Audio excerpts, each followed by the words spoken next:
pleasure. Yeah.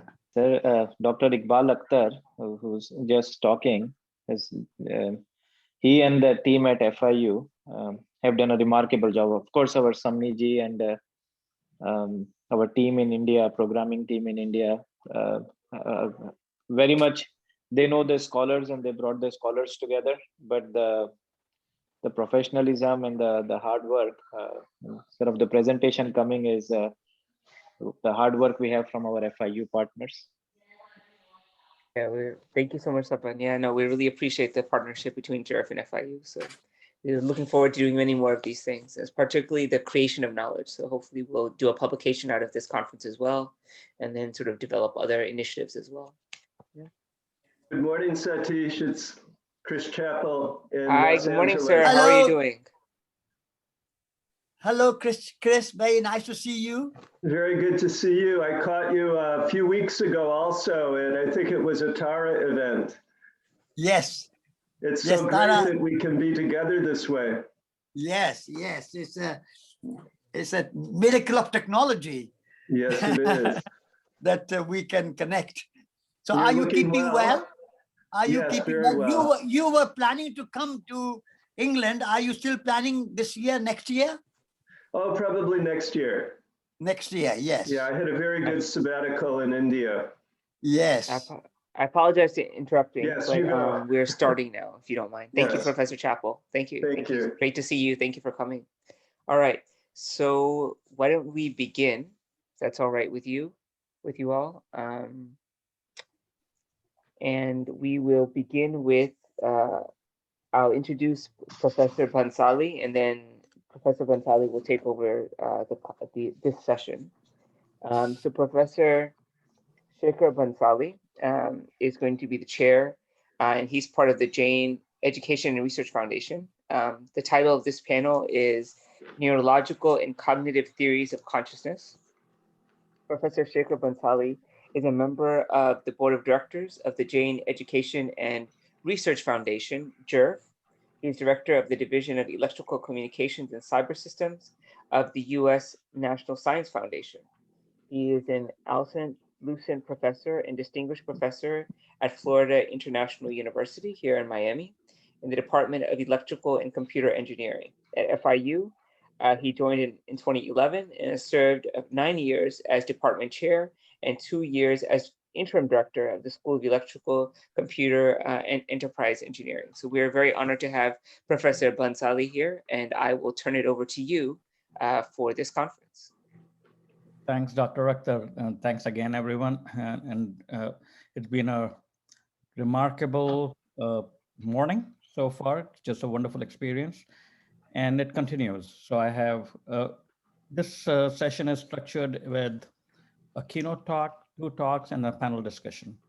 And so depending on how we're going on time, we can have questions. Otherwise, we'll take the questions right to the end. So we'll kind of work dynamically based on how the time goes. My privilege to introduce our first speaker, Dr. Satish Kumar. He's a former monk, and he's been a long-term peace and environmental activist and ecologist.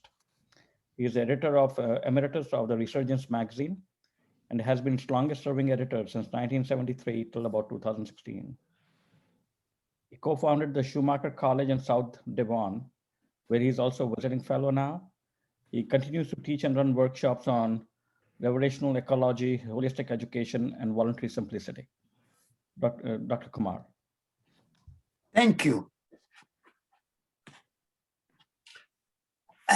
It is a great pleasure to be part of this wonderful conference that you are organizing. And it's wonderful to see Muni Mahendra Kumar ji there. Thank you for being there. I was a fellow monk for 9 years. So I would like to pay my great tribute and honor Mahendra Kumar ji, and also Mahapragya ji, who taught us when we were young monks, and Acharya Tulsi. So I owe a great debt to all my great Jain teachers. And for 9 years, I was there as a Muni, as a monk. And so once you are a monk forever. in your heart. Even if you change your costume, and now at the time of coronavirus, we are all wearing masks. So we are becoming Jain monks as well. I'm going to read a short presentation, and then I will elaborate a little bit more. And then I would like to invite a few more questions maybe and discussion. So the Jain science is founded on the principle of anekant. In my understanding, anekant simply means that there is no one single truth. Truth is multidimensional. Anekant also means that there is no final truth that we can grasp intellectually or communicate verbally. The search for truth is a lifelong journey. Truth is a mystery to be discovered constantly. Truth is a process of discovery and not a final product. In Jainism, I believe in the truth diversity. There are many truths. As we have religious diversity, cultural diversity, linguistic diversity, racial diversity, and biodiversity, we also need to recognize the diversity and plurality of truths. Pluralism. Truths are not fixed phenomena. Truths are ever-emerging human experience.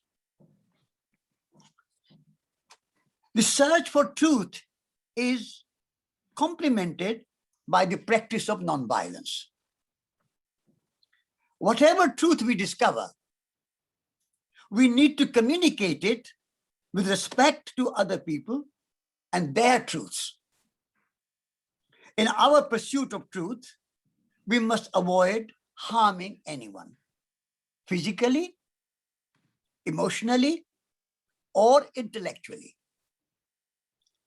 Reverence for all life is an integral part of the search for truths. Thus, Jains promote the search for truth without dogmatism or arrogance. In Jain science, truth and non-violence cannot be separated. For Jains, the practice of non-violence is paramount. We are required to be non-violent to ourselves, to all other people, and to nature, without condition or qualification. All diverse forms of nature, we have to be non-violent to all diverse forms of nature. Animals, forests, rivers, and oceans. They all have souls. Even soil has soul. Nature is not a machine. And earth is not a dead rock. Nature is alive. And our precious planet Earth is a living organism. Therefore, we must adhere to the ideal of reverence for all life, human life, as well as other than human life. As one of my previous speakers said, the humans are not superior to nature. We cannot lord over nature. So we have to reverence for all life. The value of nature must never be measured in terms of nature's usefulness to humans. Nature is not and should never be considered merely a resource for the economy. Nature is the life itself. We should remain mindful of the fact that nature has intrinsic value. Nature is not to be measured how useful it is for humans. Nature has its own intrinsic value. Nature is sacred. Nature is good in itself, irrespective of its usefulness to humans. Jains would happily agree with the poet William Blake, who said, nature is the imagination itself. And also with Shakespeare, who celebrated tongues in trees. So trees speak to us. We have to listen to trees. They may not speak English, but they speak tree English. So tongues in trees and books in running brooks. So we have to learn to read the book of nature. A river is a book. We can study, we can observe, and we can listen. And sermons in stones. That's a wonderful line of Shakespeare. Sermons in stones.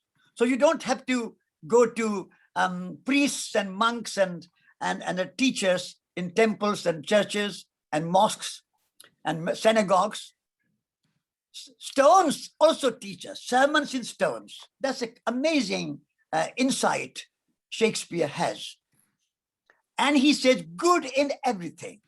So this is a kind of beautiful idea, which I would say Jains and Shakespeare would agree. And here Jain science and Western poetry come together. The beauty of biodiversity is in its plurality and multiplicity of life forms. From small insects to large elephants, and from honeybees to human beings are all made of the same elements: earth, air, fire, water, space, time, and consciousness. I would say these are the 7 fundamental elements: earth, air, fire, water. These are the 4 physical elements, and space, time, and consciousness are the 3 non-physical elements. And all living, all existence, all life are made of these 7 elements. But also we have chemical elements. We call them carbon, oxygen, hydrogen, nitrogen. And as all life is contains and made of all these elements, then there is no hierarchy of life. We cannot say that one species are superior to other species. So this is simply a dance of diversity. When you need to hear some philosophical or scientific point, you come to humans. But when you want to have some food, you go to the soil. When you want to have fruit, you go to an apple tree or an orange tree or mango tree. So each, or you want to milk, you go to a cow. Each part of nature provide life to each other. We all take life from each other. And therefore, no one species are superior to other species. Sometimes we come to believe that somehow human life is superior to other species. I humbly disagree with that. I would say all life has equal value. So for me, there is no hierarchy. This is simply a dance of diversity. And for me, the notion of equality of life is built on the foundation of the unity of life. We all come from the same source. Like in diversity, you can take, for example, wood. Wood is common to all the wooden things we make. So you can have a table, You can have a chair, you can have a bowl, wooden bowl, as monks will carry a begging bowl or a spoon, all wood, but they are in different shapes and forms. You cannot say that any one particular piece of wood, a table or a desk or a chair, is more important than something else. Each have their own use at any particular time. So there is no hierarchy. And I would like to hear our other Jain scholars, how they would speak about it. But in my understanding of Jain scriptures, and as I have learned from my first guru, Acharya Tulsi, that all life has equal value. Of course, nature feeds nature. Life maintains life. Living organisms sacrifice themselves to nourish and nurture each other. All living organisms reciprocate for mutual survival. Therefore, taking and giving of life as food is within the acceptable limits of violence. So we all have to survive, and therefore, even when vegetarians, we eat vegetables, vegetables have life too. Ekendriya or Dvendriya, Triyendriya, but Ekendriya is as important life as any other forms of life. So,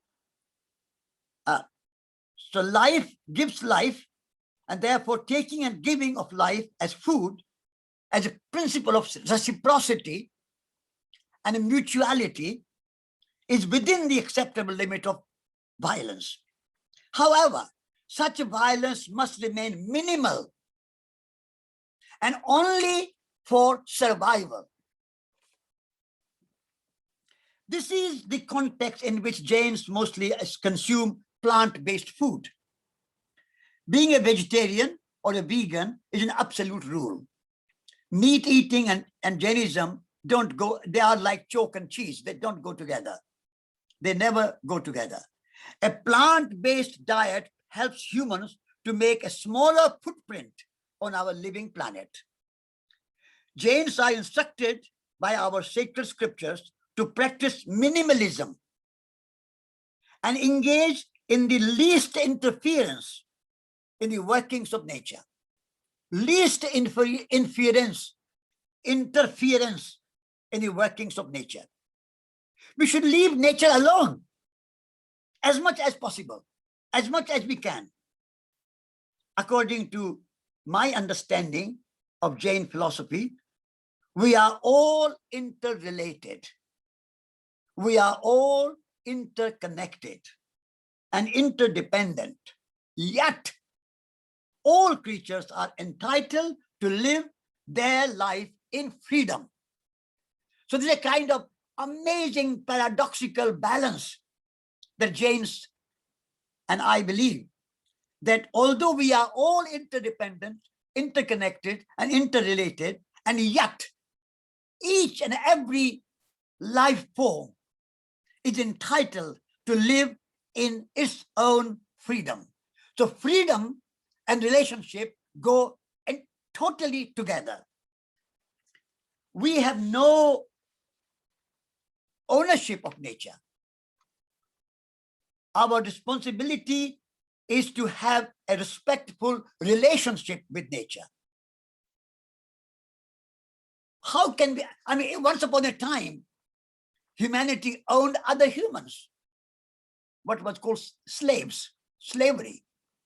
Or even at one time, maybe hundreds of years ago, women were like ownership of man. But consciousness has changed and we have evolved.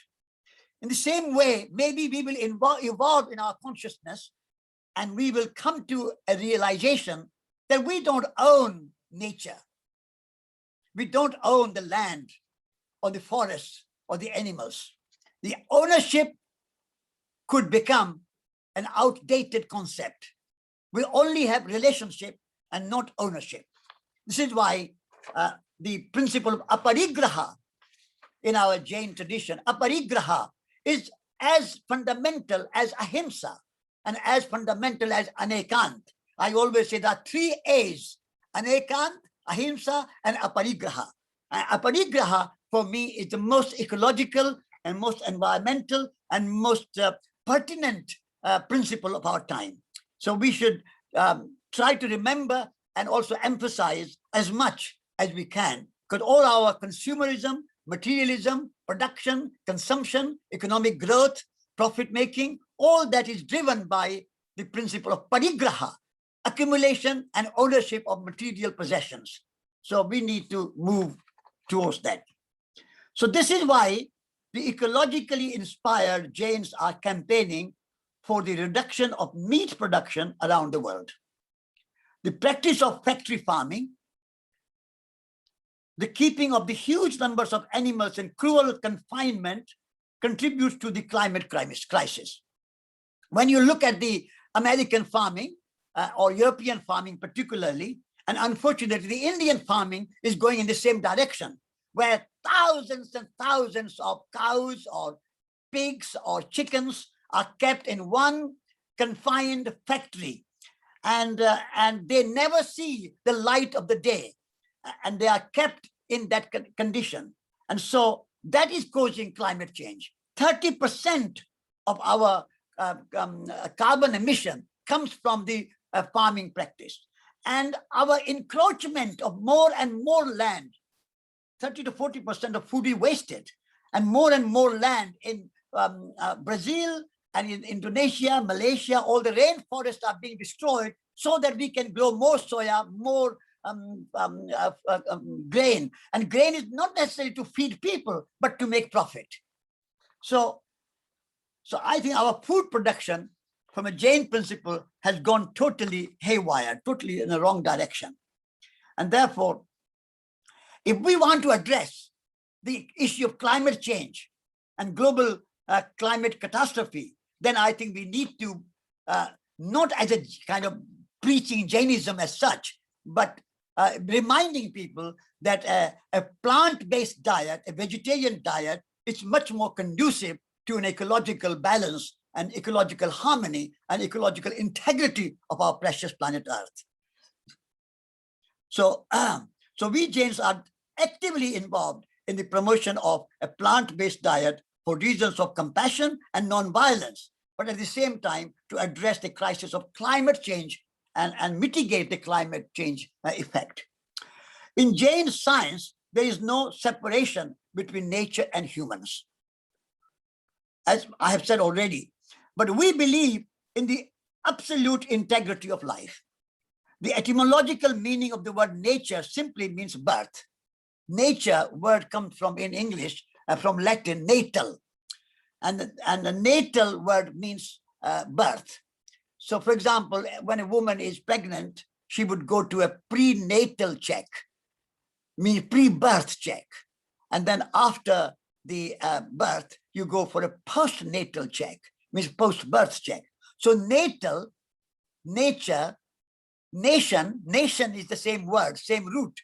So when you say, I am an American national or Indian national, meaning that I am born in America or in India, whichever country you are born in, you have that nation. Native is the same word. When you are native of a place, you are born in that place. So nature simply means birth. And therefore, all beings which are born are nature. Humans are born. So humans are nature too. So we cannot say nature out there, the forest, the mountains, the rivers, the animals, the birds are nature, and we humans are not nature. This is not correct. We are all nature. Humans are as much nature as mountains and forests and rivers and animals. Unity and diversity are two aspects of one single reality. Unity and diversity dance together, as I have said. The world is facing the climate crisis because faith had been disconnected from science. Science and technology have been used by commercial interests in pursuit of unlimited economic growth and industrial development, largely dependent on fossil fuels. So science and technology have become the servant of the economic growth. So in the long-term interest of climate stability and sustainability of the living earth, science needs to be wedded to spiritual values. If science and spirituality don't go together, then both are at a losing end. Without science, spirituality is also losing. And without spirituality, science is also losing. So we are both poorer, and therefore science and spirituality must go together.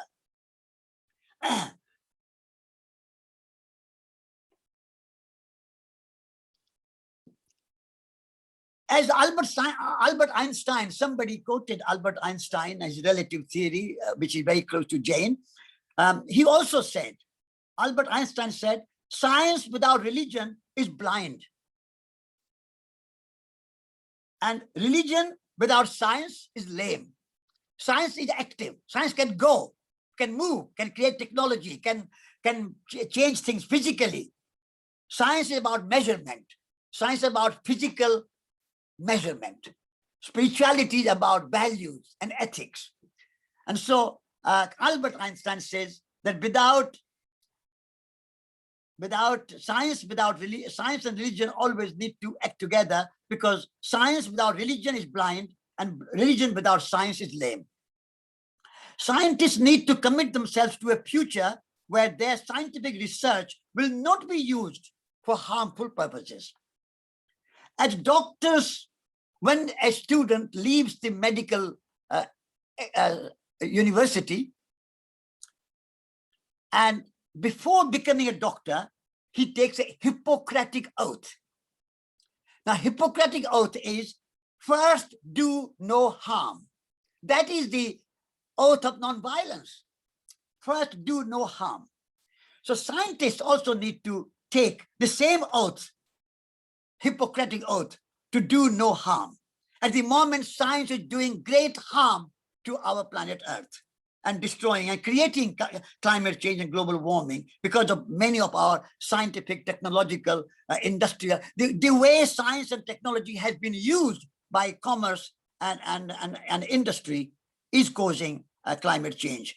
And not only climate change, but also destruction of biodiversity and destruction of our rainforests and the destruction of our oceans, pollution with plastic and suffering to animals. So there are many problems are created by technology, which has been invented by scientists. So it's not just pure science that we are talking about. We are talking about the applied science and how it has been used by political and commercial and vested interests. So scientists and scientists have become a kind of tools for exploitation of planet Earth. So scientists have to take that oath, do no harm.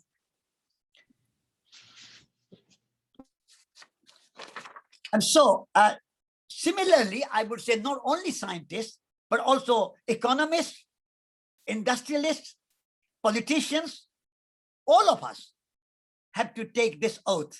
We need to take a Hippocratic oath. The moment we come out of the university and the school or university or college, anywhere, before we start any job, before we get into any work, we need to take this Hippocratic oath of doing no harm. That is an oath of non-violence in Jain language, but Hippocratic oath is to do no harm.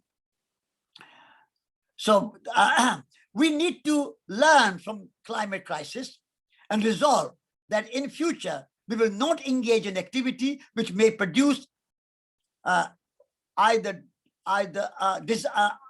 disastrous consequences similar to climate catastrophe. Faith needs to embrace science, and science needs to embrace faith. They need to embrace each other. Particularly, we religious people, faith people, need to embrace the climate science, because many of us, among many of our even fellow Jains, but many other religious people as well, be they Christians or Islam or Buddhist or something, they have not quite taken the climate change as a great challenge. I'm pleased to say that the Vatican and the Pope Francis is taking quite a leadership in this field, and he is outspokenly standing up for the rights of nature. It's not just the human rights that we have to talk about. Nature also has rights. Now we are trying to go to Mars or to moon, conquer moon. First we try to conquer Earth and conquer nature, and now we are trying to conquer moon. Moon has a right to remain free of human interference. So we have no right to go and conquer moon and land on Mars. We have done a lot of damage to our precious planet Earth, and now we want to make damage on moon and Mars and many other planets. So we have no such right to do, and we have to respect the rights of nature and rights of other planets as well. So without science, faith, religions, and spirituality can become dogmatic and fundamentalist, and without faith, science can become dangerous and destructive, as we have seen in the climate change issue. There is much that scientists can teach faith leaders as faith leaders can teach scientists. We need to come together in humility and mutual respect and believe, we have to believe that ultimately we are one and the whole cosmos is our country. What is called cosmology. The whole cosmos is our country. Our country is not just India or America or England or France or China or Russia. Our country is the whole cosmos. And our home is not just where we live, our bedroom and bathroom and our living room, but our whole earth is our home. This is why it is called ecos. Ecology, the Greek word ecology, means the knowledge of home, and economy means the management of the planet home. So ecos is home, and so entire planet is our home and our common home. And so we have to take care of this common home with diligence and with compassion and with humility. And so for me, cosmos is my country as a Jain, and our planet Earth is my home as a Jain. And also, as Mahaprajnaji said, ahimsa, non-violence is my religion. And in our Western language, we can say love is my religion. And love and non-violence transcend all religious theologies or differences and intellectual gymnastic that we engage in quite often. And so we have to leave those for a while aside and say our religion is not Jain. Our religion is not, as Mahaprajnaji said, our religion is not Christianity. Our religion is not Hindu or Muslim or Jewish or whatever it is. Our religion is non-violence. Our religion is love. And all these expressions and labels, like I'm a Jain, I'm a Buddhist, I'm a Christian, I'm this, I'm that, I'm American, I'm black, I'm white, are all just labels. And we have to rise above those labels, and we have to say that humanity is one. And we, as Jains, but as human beings, we respect everybody. And then, of course, we can have diversity, as I said from the beginning, and ekant. We can have diversity and celebrate diversity and say that it is wonderful to have so many religions, so many languages, so many forms of life, so many nationalities, so many philosophies, so many traditions. This is wonderful. It would be boring if 7 billion people were all Jains. It would be boring if 7 billion people on this earth were all Hindus or Muslims or Christians. It would be boring if 7 billion people were all speaking only one language, English. Diversity is the essence of life. And so we celebrate diversity, but what we have done in our modern world, we have transformed that diversity into divisions. And divisions create conflict, and conflict leads to wars. And therefore, we are spending billions and billions and billions of dollars and pounds and rupees and yens on nuclear weapons and other weapons and wars, but no purpose, no reason. And therefore, we need to come to a sensible evolution of consciousness. And evolution of consciousness is in that understanding that we are ultimately one humanity. And ultimately, we are members of one earth. And ultimately, whole of humanity and whole of planet Earth and all living beings have one single future, one destiny. We all have to come and live together. This is my simple understanding as I learned from my great teachers and guru, Acharya Tulsi and Mahaprajnaji, and I'm delighted to see Mahendra Kumarji there, Muni Mahendra Kumarji sitting there as my fellow monk, and I was a young monk there. So this is my great pleasure to remember those teachings of Acharya Tulsi and Mahapragya Ji, of that generosity of spirit and the big-heartedness and the big-mindedness and all the sectarianism and all the narrow thinking was all put aside, and anekant and aparigraha and ahimsa, those were the real principles and not all other sectarian values. So I would like to say to this conference that I am honored and delighted to be part of this, and you have great deliberations and great talks. Some of them I heard and I was delighted. And so congratulations for organizing this wonderful conference, the dialogue. I'm delighted to be part of it, but we have to show that generosity of spirit and make ahimsa as our religion, and then Jains, everybody will be Jains. Thank you very much. Thank you very much, Satish Kumarji. A couple of very interesting questions. The first one is from Suman Kothari ji. How can truth be so many? I understand an ekant principle is that there could be many opinions. How can, many opinions, how can, what is the question? How can truths be many? I guess very early on you were talking about truth and plurality of truth. As I said, in our, we are not Keval Gyanis and we are not enlightened beings. So we have to practice humility. And in that humility, vinamrata, vinay, beneath, all those beautiful words we have in Hindi and in Jain tradition, we have to be humble. And we don't say that we have the monopoly of truth. I know what is truth and you don't. And therefore I have to tell you what is truth. If you don't accept my truth, then you are wrong. This is arrogance, sheer arrogance. We have to be humble and we say, this is how I understand the truth. This is my experience of truth, but you have your experience. I respect it. Let's have a dialogue. And in dialogue, we exchange ideas and we listen to each other and we say, yes, I see your point. Because, for example, as I said, truth has multifacetedness. There are multifacets. So when you say that something is, so if you take a book and say, this book is brown, that's only one truth. But there are many other things about this truth, this book. I cannot speak that in one go, one sentence, 1 minute, 1 hour. So no truth can be put in language as a whole truth. Only a partial truth we can put in words. One of the Muni, our Buddhamalji, said, Bhasha kya hai? Bhavon ka langdata sa anuvad. That was Buddhamalji. So our language is dualistic. Our language is limited and our intellect is limited. In our intellect and our limited intellect and limited language, we have to practice deep and profound humility and say, this is how I understand, but please tell me what you think and I will listen to you and I'll humbly bow to you and I will think about it and I will contemplate about it. But unless there's a humility, arrogance leads to dogmatism, sectarianism, violence, and anekant is the first principle of non-violence. If you want to be non-violent, ahimsa, do not think that you know all the truth. This is a very, very fundamental challenge of the Jains for the whole world. And this is why we have all these conflicts. We have all these wars because everybody thinks they have got the truth. They have got the democracy. They have got the right economic system.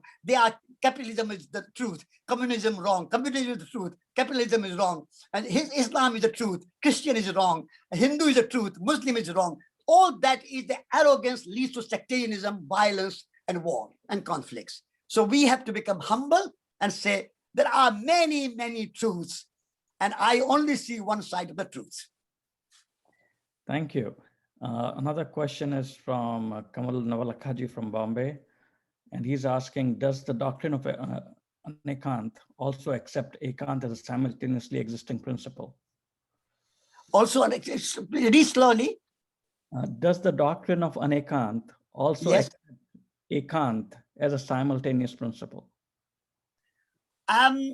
Yes, it is, because the paradox, it is a paradox. As I said, it's one and it's many. But one is difficult. As I said, wood is one, but wood takes hundreds of forms. Gold is one, but with gold, you can make a bangle, you can have a necklace, you can have a bracelet, you can have a ring, you can have an earring, whatever. You can make hundreds of forms. Gold is just an idea. It's a kind of matter. It's a kind of, there's no use to it. So gold is one, but it takes many, many forms. So if you take scientific view, at the time of Big Bang, there was nothing. There was only gas. Then came water. Then came slowly, it took billions of years to get some vegetables, and then billions of years to get some animals. So evolution, according to scientific understanding, has evolved to this diversity of life. And therefore, diversity is anekant. But unity is ekant. Unity is the keval gyan. Unity is the ultimate truth. But ultimate truth has to be realized with the intimate living, everyday living, intimate living, and the absolute truth of ekant or keval gyan has to be in a relative truth, and the relative truth is anekant. And so paradoxically, ekant and anekant, or Vedant and anekant, are complementary to each other. There is no contradiction. Unity and diversity dance together. This is what I said in my talk. So anekant, we include everything and exclude nothing. This is the beauty of anekant. That's all inclusive and nothing exclusive. Whereas once there was only one single truth, then you exclude all other truths. Exclusivism leads to violence and conflict and wars and difficulties. So paradox, yes, and inclusivity, yes. We celebrate all truths. If Muni Mahendra Kumarji, would you have a thought on this? आप mute पे हैं. Yes, Mahendra Kumarji. You know, Anekant actually is a metaphysical doctrine. And when we, in our communication, utilize that doctrine, we have to take a recourse to Shadwad and use the word Shad. Shad is not Sayad. Sayad means perhaps. Shad is not Sayad. Shad means from a certain standpoint, from a certain point of view. This is the statement. Another point of view, another statement. So, Shad Asti. At the same time, Shad Nasti. So, in this way, Shadvad also includes Ekantvad. When you use the word Shad, it becomes Ekantvad. At that time, at that particular point of view, that is the truth. And everything else is not. So there is Ekant. But Ekant is not only to be adopted, because this Shadva says, Shad Asti, it may be, it is there from some point of view. Shad Nasti, it is not there from another point of view, like that. So Anekant is a metaphysical principle, and Shadvad is our practical, empirical way of putting that metaphysical principle into our practice. So Anekantvad and Shadvad to go together, and there is the third, Nayavad. Nayavad means again a certain thing can be described from one point of view in one way, and it will be described in another way from another point of view. Like that, Nayavad is also used there, and Nayavad is a logical application of Anekantvad in our day-to-day communication. So in this way, the Jain principles of Anekantvad, Shadvad, and Nayavad. Very good. I agree. I think that's a very good explanation. I meant to mention Shadvad, and Shadvad makes the Anekant much more practical. So Shadvad is that this is one point of view. From one point of view, you see something. You look at a tree, And there are so many facts about a tree, but you can only say one point of view at one particular time. And that's a Shadvad.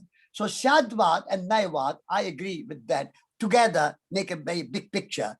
But I only talked about Anekant because that is the beginning, that is the fundamental beginning point, but it leads to Shadvad and Naivad. Thank you very much, Muni Mahendra Kumarji.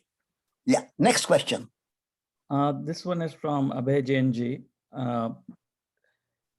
And he's asking from, I think, from a spiritual and a psychological point of view, what is consciousness?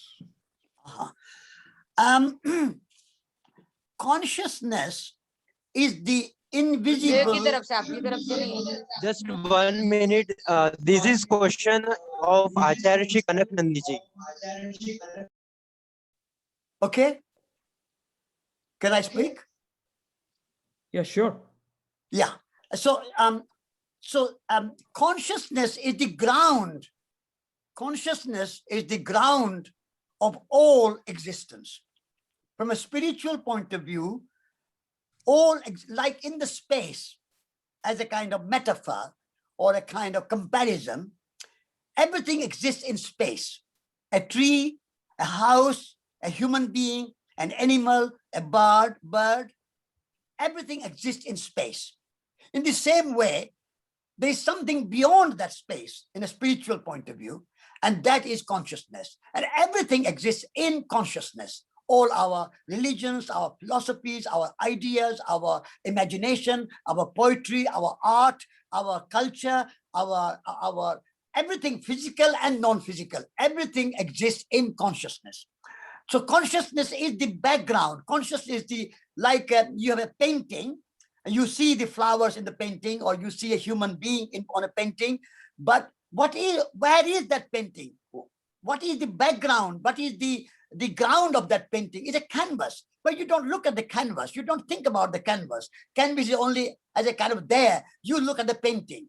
So we look at the world, we look at nations, we look at religions, we look at art, culture, music, philosophy, religions, science, everything we look at. But what is behind all that? One single, total, unexplainable, beyond language, beyond intellect, only available to Keval Gyanis, and that is consciousness. Consciousness is the ground of all beings. That is the reality. That is the truth. The existence is all in consciousness. Like all our planets exist in space. Moons exist in space, Mars in space, sun in space, the whole cosmos, whole universe in space. But where is that space? We don't measure it. We don't see it. It's only there. We know it, but we don't see it. So we go beyond that even. Time, space, beyond time and space is the consciousness. And that consciousness is something you cannot measure. And that's a kind of spiritual reality. So when you come to realize yourself, that I am pure consciousness.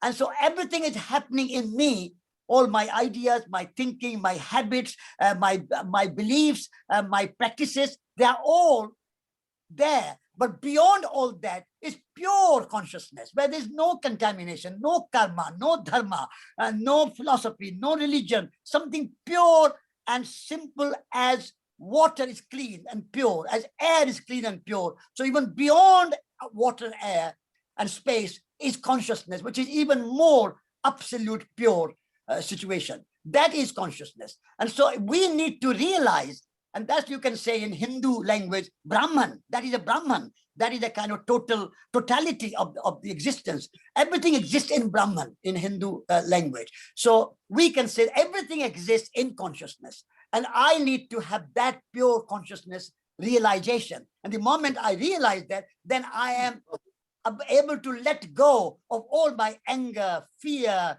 greed, pride, arrogance, labels, separation, dualism, conflict, all the things with which I suffer, and all the dukkha's, all the kind of pain and all the misery that I suffer of separation and meeting and friendship and marriage and father and mother and children, they're all happening in something beyond our control. And that's a pure consciousness. So the moment I realize I am pure consciousness, I am free.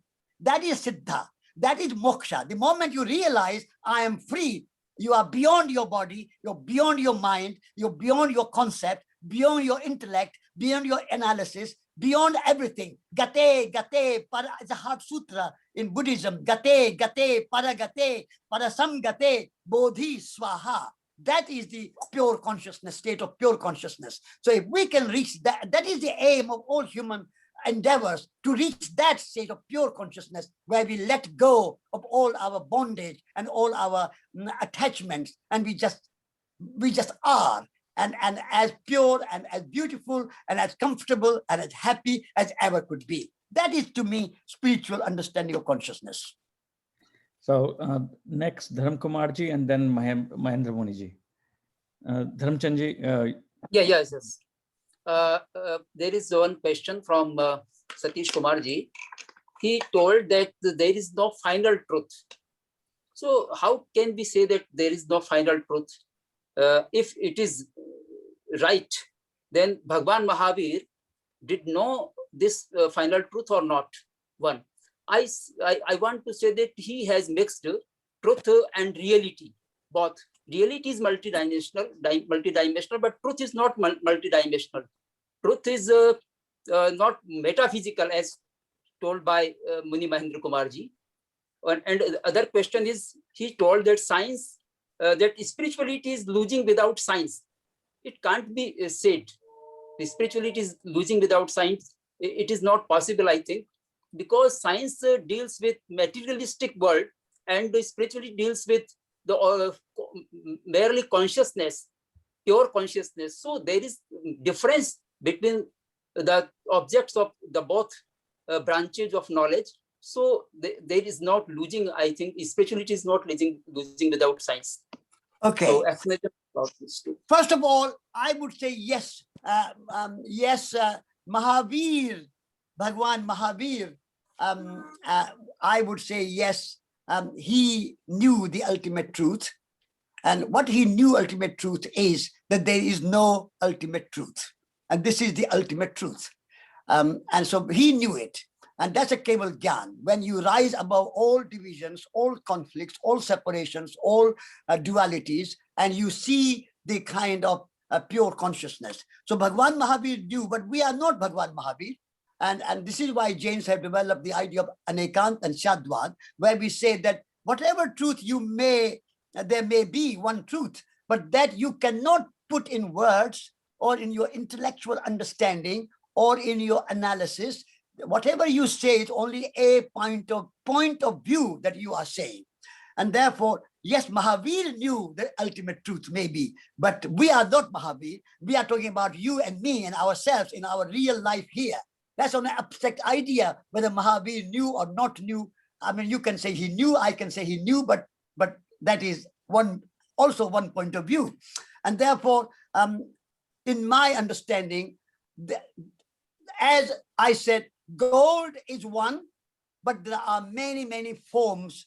Gold is no good if it does not take a form.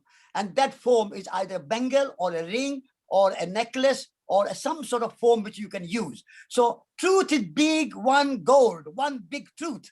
But that truth it's no use to us. We have to analyze something practical, something lived in our lives. And that life can be lived only with the partial truth, one particular part of truth. And we cannot live with the whole truth. So I would say, in my humility and my humble understanding, that what I know is a truth, and what you say may be another truth, and there are many truths, and a final truth, who knows? So this is not. I want to leave it at ambiguity. A little bit of ambiguity is also good. Leave it a bit of ambiguity and not come to a final conclusion as if this is the final truth. Second question of science and spirit. I would say, and this may be controversial, but without matter, spirit does not exist. And if without science. Without matter, science is about matter. Science is concerned with matter. Spirituality is concerned with the spirit, metaphysical or non-material. But non-material has to deal with the material. Our body without spirit is useless.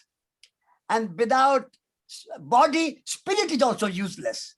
Because what do you do with the spirit if there's no body? I mean, if I have no mouth to speak, my speech will be useless. So in order to have ideas, in order to have truth, you have to have a spirit, you have to use, I mean, I want to drink water. Water is very important, but without the glass, water cannot be drunk. And without water, glass is useless. And without glass, without water is useless.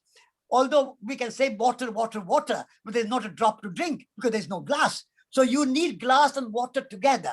So this is the marriage of science and spirituality. It's a marriage of metaphysics and physics. It's a science and spirituality coming together and supporting each other. One without other is completely useless in real life. It's only an idea. You can say pure idea of science. You can have an idea of water, but in order to drink water, to make it practical and satisfy your thirst, you need a container, you need a vessel, you need a ghada, you need a jug, you need a glass, you need a pot to put the water in, to cook the food.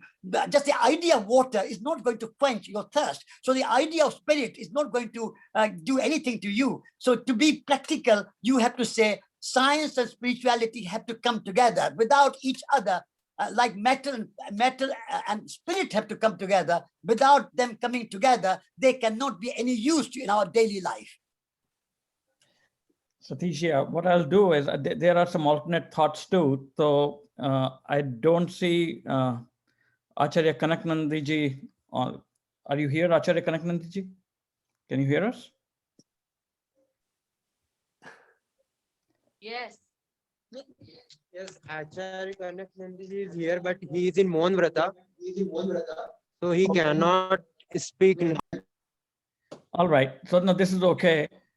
He had a counter thought. So I would also defer to anybody else who would have a counter opinion to this, because it's obvious from the chat that there's a plurality of thought. Mahendra Moniji? Hello. Yes, again we come to Anekant here also. Science and spirituality, these two are diverse disciplines. In the field of science, everything deals with what is actually perceived, observed, and then the conclusion is made. In the field of spirituality, we depend upon direct apprehension and not sensory knowledge.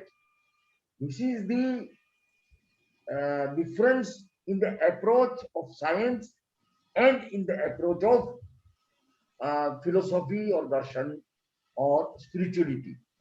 But spirituality itself says that because as far as the life is concerned, as far as the existence of the soul in the mundane life, that is worldly existence, soul cannot exist without matter. There are three bodies at least: Audaric body, Tejas body, and Karman body, with every living being. So now what we talk or what our reference is, Dharamchandji will pay attention to this. Now the reference is regarding this present world, this mundane existence in which we live. We have to take the health of the body. You know, it has been said in the Uttarajan Sutra that the soul is the sailor and the body is the boat. The soul is the sailor and the body is the boat. So if you want to go across this ocean of existence, ocean of transmigration, you have to take the help of the boat. That is, the sailor with the help of the boat goes across this existence or this mundane existence and reaches the salvation. In this sense, again relatively, again in the light of Anekan, when Satish Kumarji says that science needs spirituality, in the same way, spirituality needs science. It means only that in order to achieve salvation, moksha, we have to take help of the organic body. Without the aid of this human body, the soul cannot become free from the clutches of the karmic bondage. In that sense, science needs spirituality and spirituality needs science. That is a relative statement and it is to be understood in that perspective only. I think I'm clear. Thank you very, very much. Really Thank you. That's a well explained. Well explained. Thank you very much. Perfect. Thank you. And you know, with that, we come to the end of our keynote session. We will move to, thank you again, Satish Kumarji. And now we move to Samni Chaitanya Pragyaji. She is a senior disciple in the Jain Shwetambar Therapant tradition. She is a visiting professor at the Florida International University in Miami. She was the former head of Department of JCRP at the Jain Vishwa Bharati in Ladno, and she's also the founding director of the Bhagwan Mahavir International Research Center, the JVB. Chaitanya Pragyaji? Yes, I am here. The floor is yours. Yes.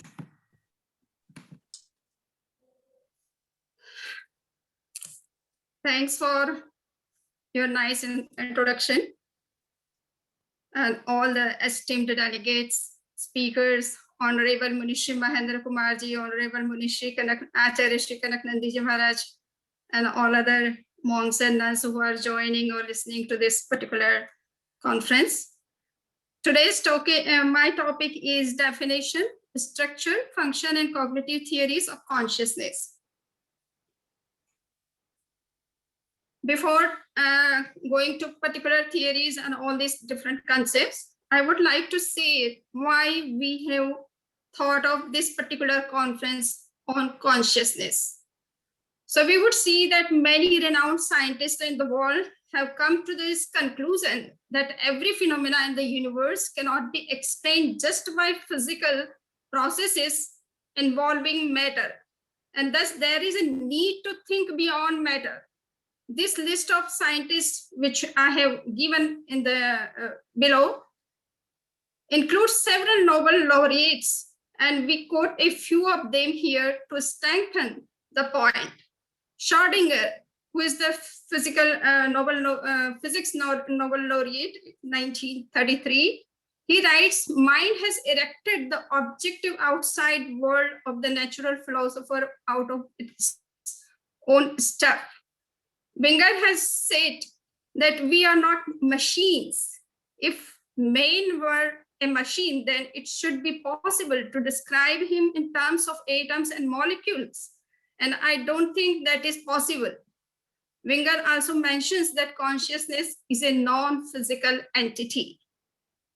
Josephson, he writes that this Bohm views quantum mechanics as providing an indication that there is unobserved order in nature. This now connects back to what I was saying much earlier. That is, that if we want to put God into science, then we have to say there is an intelligence behind the scenes which is creating order, at least living things order, then the non-living things living things less order than they would have been without the intelligence being present. The next, George Ward, he writes that each of us has a share in Brahman, the Atman, the essential self, ageless, imperishable. And he writes that Tattvamasi, thou art that. This is the very famous statement of Upanishads. That is the stuff of the universe. And the Albert Einstein, he writes that I believe in Spinoza's God. So all these scientists, there are 27 in the list who are Nobel laureates and who believe that there should be some different entities in the universe. Without understanding that, we cannot explain many complications of our scientific research. So this is the main thing.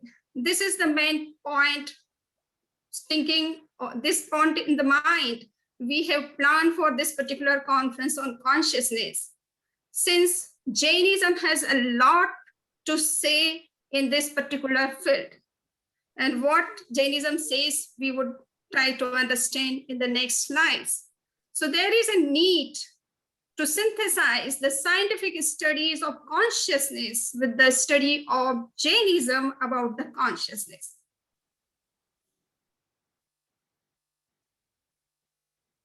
Definition, so far as Professor Narendra Bhandari, he is very much curious about the definition, about the structure, about the function of consciousness, and that's why I have taken this particular topic, keeping his questions in my mind. So what is consciousness? In Jainism, whenever we find any reference in regard to consciousness, there are certain terminology, particular terminology or technical terms which come again and again. And I found that the concept of consciousness, which is today known as Chaitanya in Hindi language, but in the Jain scriptures, mostly they use the word upayoga. That is the cognitive ability or cognitive activities to explain the whole concept of consciousness. And at some places, we find the term jnana. So Gyan also stands for consciousness, also stands for the function of consciousness. So in this way, there are three main terms in Jain literature and in the entire corpus of Jain literature, which stand especially for consciousness, to understand the whole concept of consciousness. Now, how we would define the consciousness, because it is something non-physical, something non-material. So how it can be understood in a proper way. So in Jainism, especially the Bhagavati Sutra and all the other scriptures, wherever there is some explanation about the living entities, then it is said that it is Oga Lakhanenam Jive. Who is soul? Who is living entity? Who has the characteristic of knowing? So the defining characteristic of a soul is consciousness, cognitive activity, and it works all the times in all different forms of life. It is inalienable characteristic of the jiva, of soul, however undeveloped it may be. Karmic matter was the light of consciousness. So why this consciousness has not developed in a fullest form or in its full form in all the living beings, when Jainism believes that all souls are equal, all have the same potentials, all have same kind of knowledge in them inherited. So why it is not developed? So we have already listened to Professor Kachara. He has explained very well the theory of karma, that there is a karmic dust which is hindering or which is obstructing our inner spiritual powers, including the consciousness. So this is known as Jnana Varniya karma in technical terms, that this is special the karma which is responsible for obstructing our full potential of consciousness. And that's why there is variations in development of consciousness in different living beings. Apart from Jnana Varniya karma, there is another karma which is Darshana Varniya karma. And there is one karma which is Mohani karma, which is polluting our consciousness, misguiding our consciousness. So these are different karmic materials which are affecting our inner consciousness or our development of inner consciousness. And we have to pay attention to that. And that's why Jainism has gone very deep into the study of karmic philosophy to understand the power of inner consciousness and how it is being defiled by this karmic dust and how you can remove it. And for that, in Jainism, there are so many rigorous ethical practices just to remove this karmic dust from inner consciousness. So this inner consciousness, okay.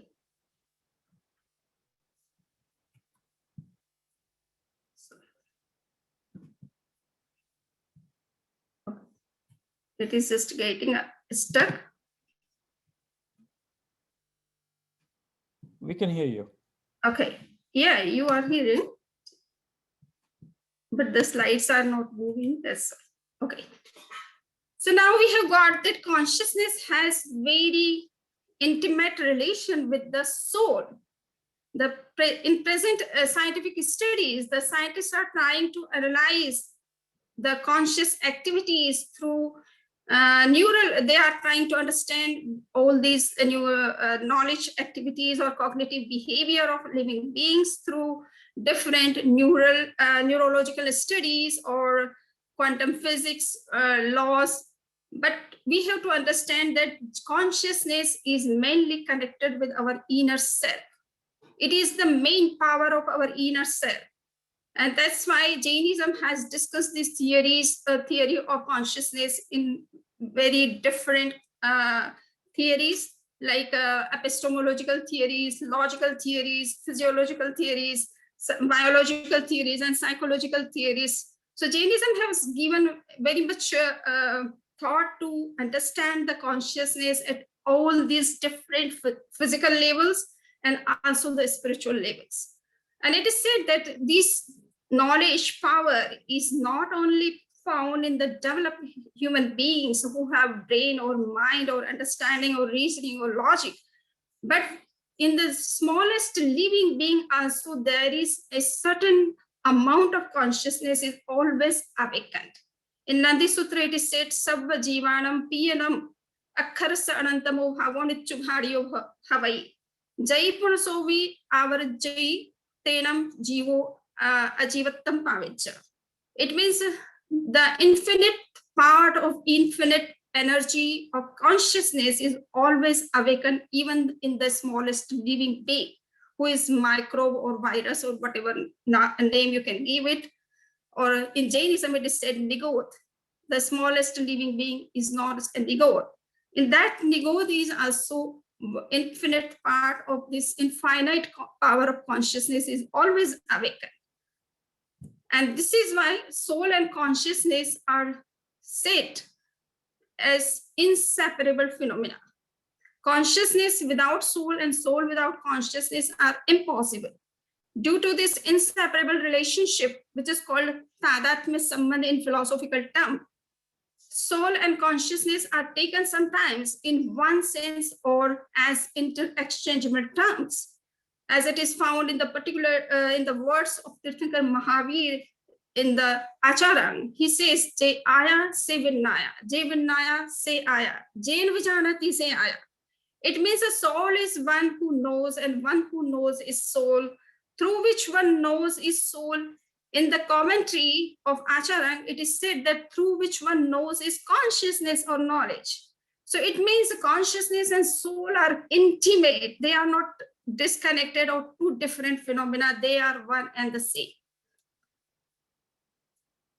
Now we would see that when we go through all the discussions on consciousness in our scriptures and philosophical texts and many logical texts, we find that the consciousness works at two levels. The first level is sensory. The second level is extrasensory. The sensory level can also be said as mediate because it works through mind, body, and senses. And the second one is called extrasensory perception, under which Avadhigyan, Manapariyan, and Kevalgyan come. And the sensory, under the sensory perception or sensory knowledge, we have two types of knowledge. One is called Matigyan and Shrutigyan. So we find that these kind of 5 types of basic knowledge or cognitions have been discussed very widely, very minutely, and with all critical, critical analysis, that these 2 types of knowledge are always found in all the living beings.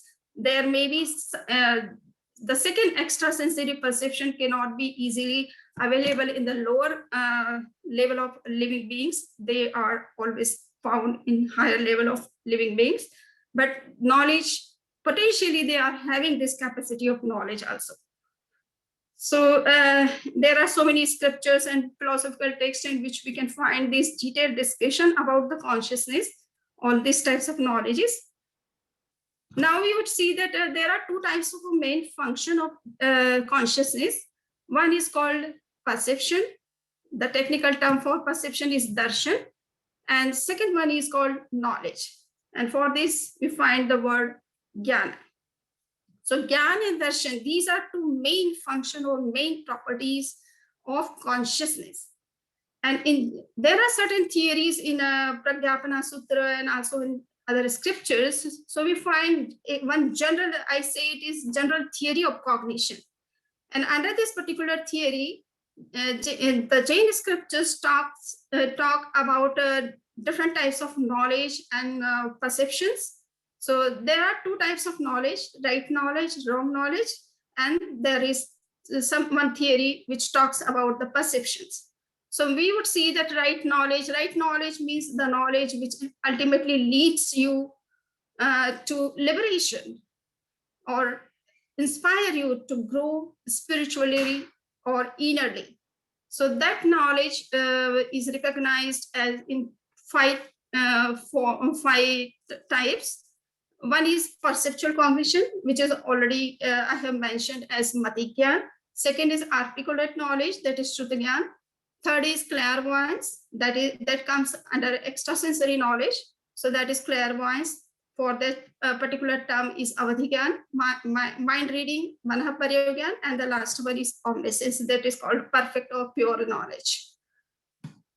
Similarly, there are three knowledge which are subject to error also. There may be the possibility to be wrong in the case of these three particular knowledge.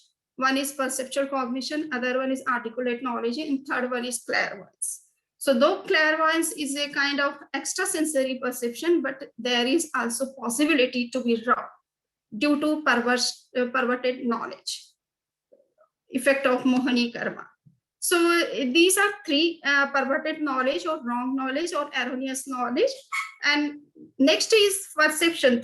Under the theory of perceptions, there are four types of perceptions have been discussed in Jain literature. One is visual perception, non-visual perception, clairvoyant perception, and omniperception. Now we would see, especially in Pragyapana Sutra, there is one theory that is called Pashyata. And I say it a special theory of cognition. Why it is so? According to Pragyapana Sutra, we have knowledge. We have discussed about 12 types of upayogas, in which we may have knowledge about the present thing, and we may have knowledge about all the things of all the three times. We can think of the things of the past, present, and future also. So there are possibilities in upayoga especially, that we can just get the knowledge of the things which are present only. And it may be that in some cases, we can get the knowledge about the past and future also through those knowledges. But in Pashyata, it is said that we have, in this particular theory or concept, only those knowledges have been included which can see the reality in all the three periods, not only in the present, but past and future also.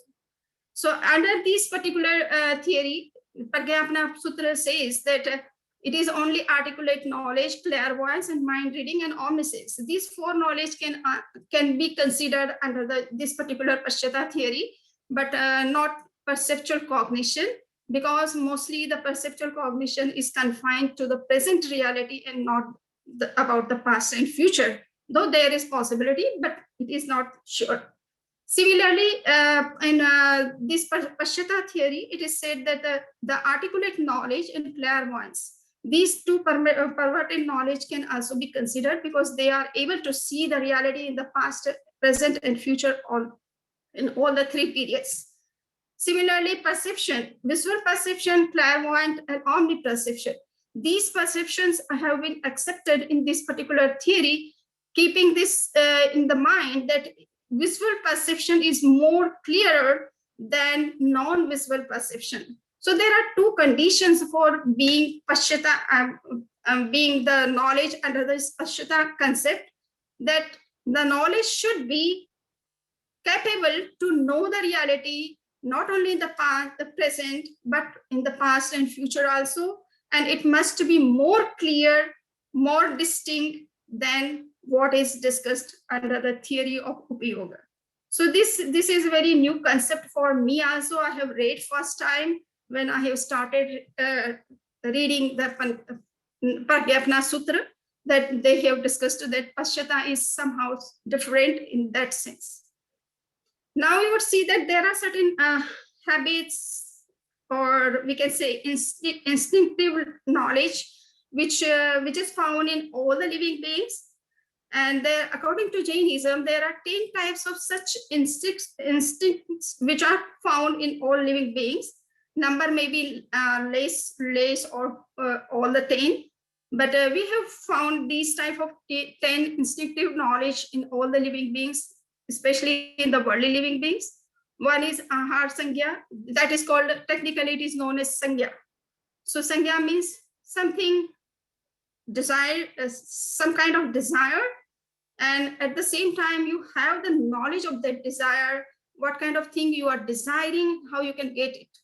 So those instinctive knowledge are recognized as 10 sangyas. And the first sangya is ahar sangya, bhai sangya, maithun sangya, parigraha, krodh, man, maya, lobh and og sangya. So you would find here ahar means hunger, the desire, the feeling which we get as hunger. We see that, oh, I am feeling this hunger, and that's why we look for particular things.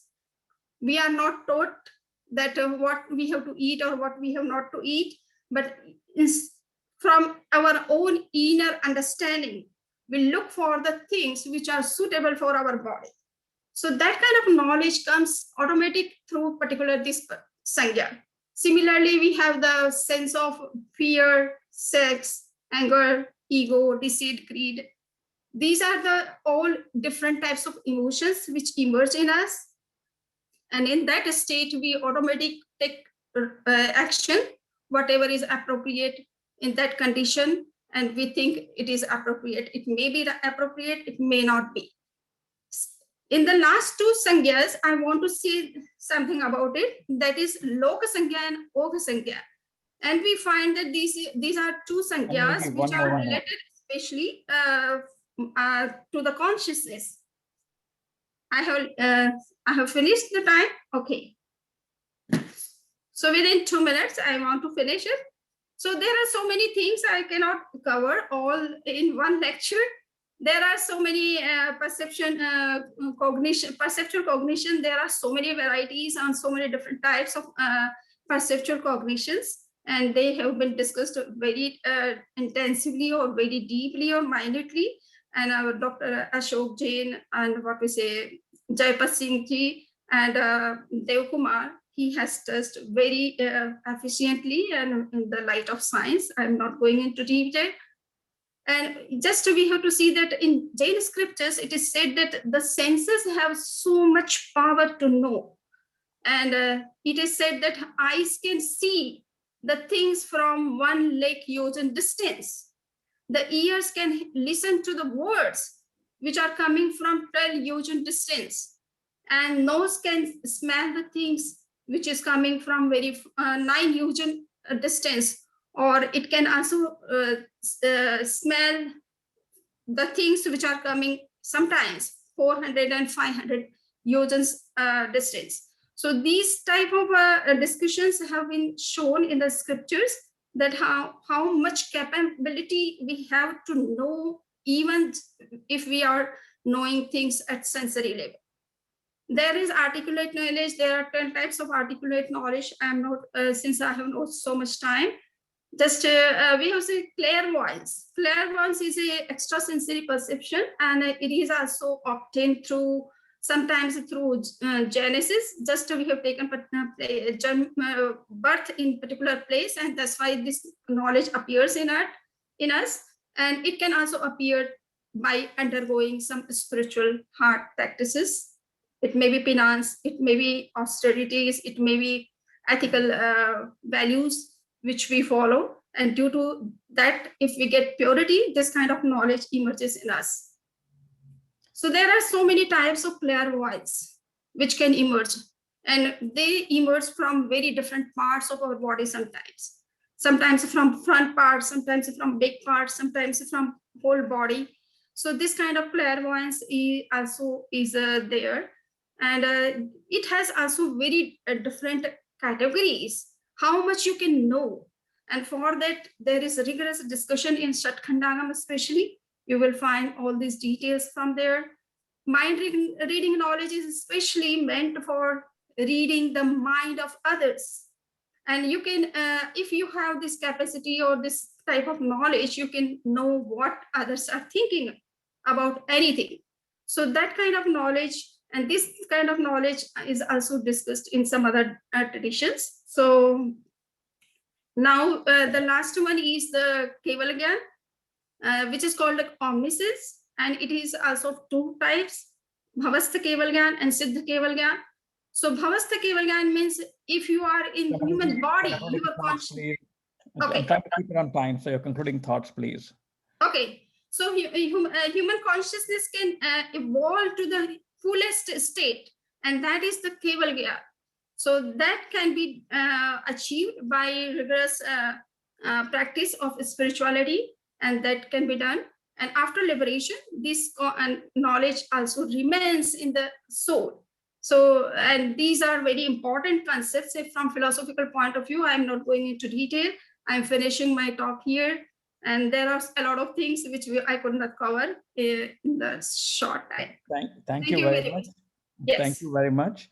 And everyone, in the interest of time, what we'll do is we'll take all the questions after the second speaker in the panel session. All right, so keep the questions coming. There's some very interesting questions coming. I'd like to introduce our next speaker, Dr. Narendra Bhandari ji, Professor Narendra Bhandari. He's a space scientist.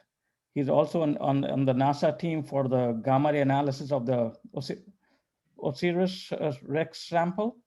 He holds the chair of science at the Spirituality Research Institute in Ahmedabad and is the president of the Jain Academy of Scholars. He's carried out research work at the University of California, San Diego, and has been a senior professor at the Physical Research Lab, Department of Space in Ahmedabad.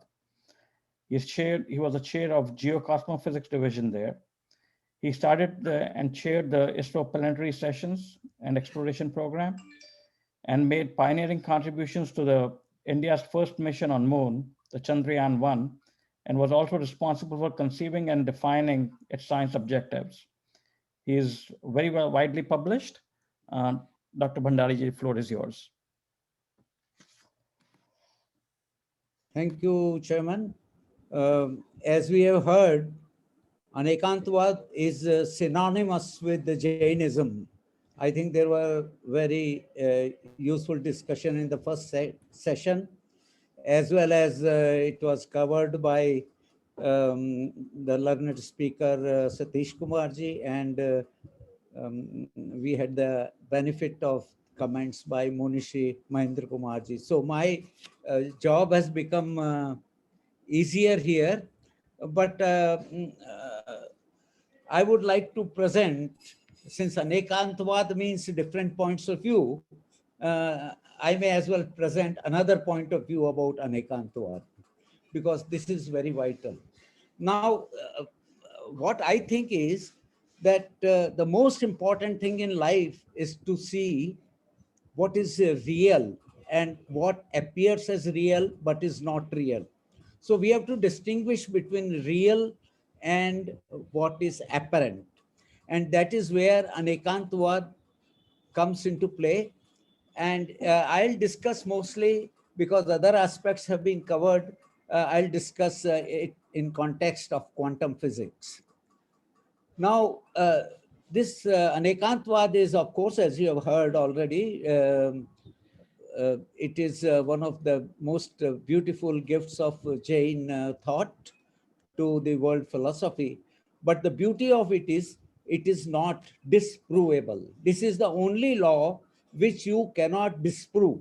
All other laws, right from Newton's law of gravity or Maxwell's law of electromagnetism, can be proved wrong or modified. But this law is very beautiful, because if you have evidence to contradict it, that becomes a part of it. The contradiction itself is a part of the law.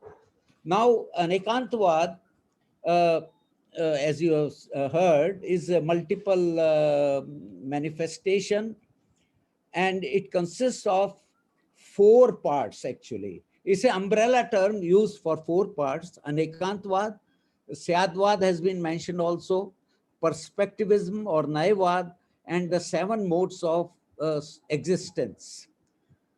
So, an Ekantvad is the manifestation of multiple facet of the same thing, and I'll explain it only a little bit.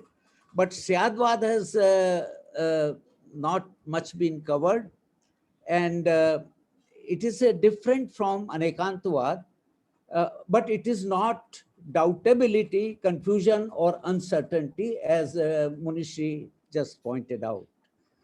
Now, Naivvad is various points of view. So all these together and Sabbangi are given this umbrella term of Anekantvad. Now, application has been mentioned, so I will not cover that. Next slide, please. Oh, you are showing the slides there? Okay, I thought I'll share the screen. Okay, according to Jainism, let me point out my viewpoint. There are only 3 reals in the world, and Jainism has done much research in finding out what is real and what is truth. There is an objective universe that is to be known, what we call gay, and that is covered by Anekantvad. There is a observer who sees things from different points of view, and that comes under Naivvad. And there is the Gyan or the knowledge, which is covered by Syadvad. So these 3 things, multiplicity of modes of substances, that is Anekantvad, multiplicity of views is perspectivism, that is the way an observer sees the world, and multiplicity of truth, that there is no one truth, is the Gyan, and that is how we look at the world. Next one, please.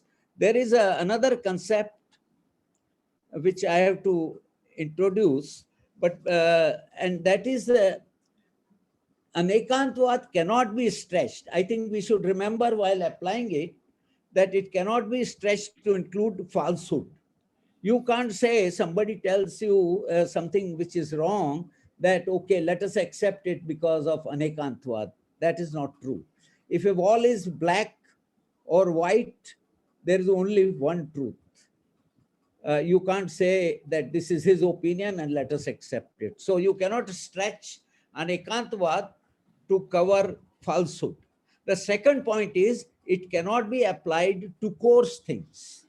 It can only be applied to subtle things.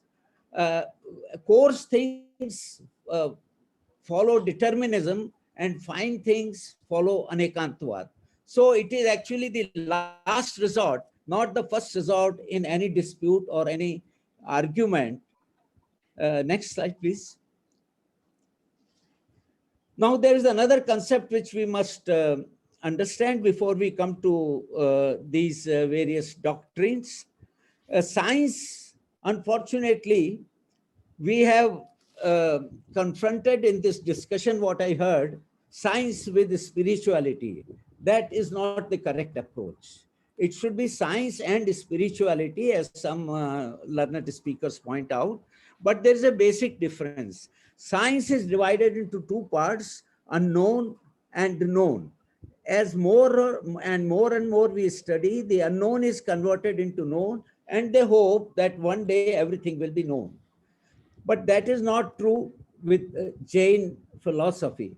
Jain philosophy believes that there is a known, there is an unknown, and there is a unknowable by your sensory organs, or there is something which is indescribable. So this concept of indescribable is embedded in unknowability. So unknown, known, and unknowable, these are the three aspects. Next one, please. Now I go a little bit into the history. The earlier Tirthankars talked about Asti, Nasti, Pravad, and they said existence and non-existence. And then Syadvad was a conditional description, Naivad is contextual viewpoints, and Saptabhangi is 7 modes of existence. Now, Syadvad is actually what Bhagwan Mahavir told, as mentioned in Sutra Kritang. He told his disciples that please use Syat because you have taken an oath to tell the truth. So you must tell the truth. If you don't use Syat, it will become false. Now, Buddhists were the first one to assign this Anekantavad to Jains because this is a beautiful doctrine. And the earliest reference comes by Bhadrabahu, Swami Bhadrabahu in 433 to 357 BCE. And later on, Siddhasen Devakar talked about Syadvad, and Acharya Samantabhadra gives a full exposition of the 7 parts of existence, Saptabhangi and Syadvad, in his treatise on Aptamimamsa. So this logic was being followed in India for a long time. It was the basis of Indian logic, but in the 12th century, it got isolated. And as other invaders came in, this was forgotten and we lost its track. But more recently, next slide, please. There are some scholars, next slide. Some scholars like P.C. Mahalanobis, D.S. Kothari, Haldane, Ramchandran, I mentioned them. They have used this thing in modern era in 1950s and 60s, and they have applied it to logic. And Kurt Gödel and Roger Penrose, they talk about this in a different context. I'll come to that. But J.N. Ramchandran has actually, you know, these present day computers are based on binary system that is 0, 1, yes or no. But he developed and published a series of papers on Syad Nyay system, SNS, what he calls it, as a computer logic. And now, of course, the quantum computers are coming. So this multiple solutions are possible, but still the 7 modes of existence have not been worked out. And Dr. D.S. Kothari has used it in terms of quantum physics, and that will be the thrust of my talk today. Next one, please. In the next slide, I want to mention that Anekantvad includes some scientific concepts, that is limits of knowledge by Gödel. Gödel has 2 theorems of incompleteness. He says nothing complete can be described. Nothing can be described completely, I mean. And in quantum mechanics, complementarity, particle wave duality, probability theory, and paradoxes can be explained based on Anekantvad. Now, what is complementarity? There are 3 scientists I would like to quote in this short time. One is Schrödinger, the other is Heisenberg, and the third one is Niels Bohr. What Niels Bohr said is the same thing what is written in Syadvad, that a truth can be falsified, but a profound truth, when it is falsified, that becomes another profound truth. That is, it becomes a part of a profound truth. And he devised a word called complementarity, that is complementing 2 properties, like in particle and wave. If you take a, what I say, a photon a photon of light. It sometimes behaves as a particle, like a grain of sand, like a bullet of a gun, and sometimes as a wave, as a ripple in the pond when you throw a stone. So how can a particle and wave, both properties, be associated with one photon or electron or any particle? That was a contention of debate for many decades in the West, but this is very clearly stated in our scriptures that opposites give you a complete view. And they took several decades to come to the conclusion that complementarity, and that is what Niels Bohr explained everything based on that. So next one, please. So you see, I am not talking about application. I am not talking about coarse phenomena, but I am trying to tell that Anekantvad is the nature of things. Syadvad is a part of the nature of things. And let us not go into all these complicated things, but Heisenberg gave a principle called uncertainty principle, that if you know something about a particle, you can't know other properties. If you know about its velocity, you can't know about its position. If you know about its energy, you don't know at what time it had that. And this Planck length is just like Pradesha. Planck time is like Samay, 10 to minus 44 seconds. At that level, the Planck's physics tells us that everything becomes uncertain. The laws of physics are not valid in that small domain of a Pradesha or a small time of a Samay. And mind, it is 1 billion 5 times. That is how many zeros? 10 to minus 44. So there's a limits to what we can know.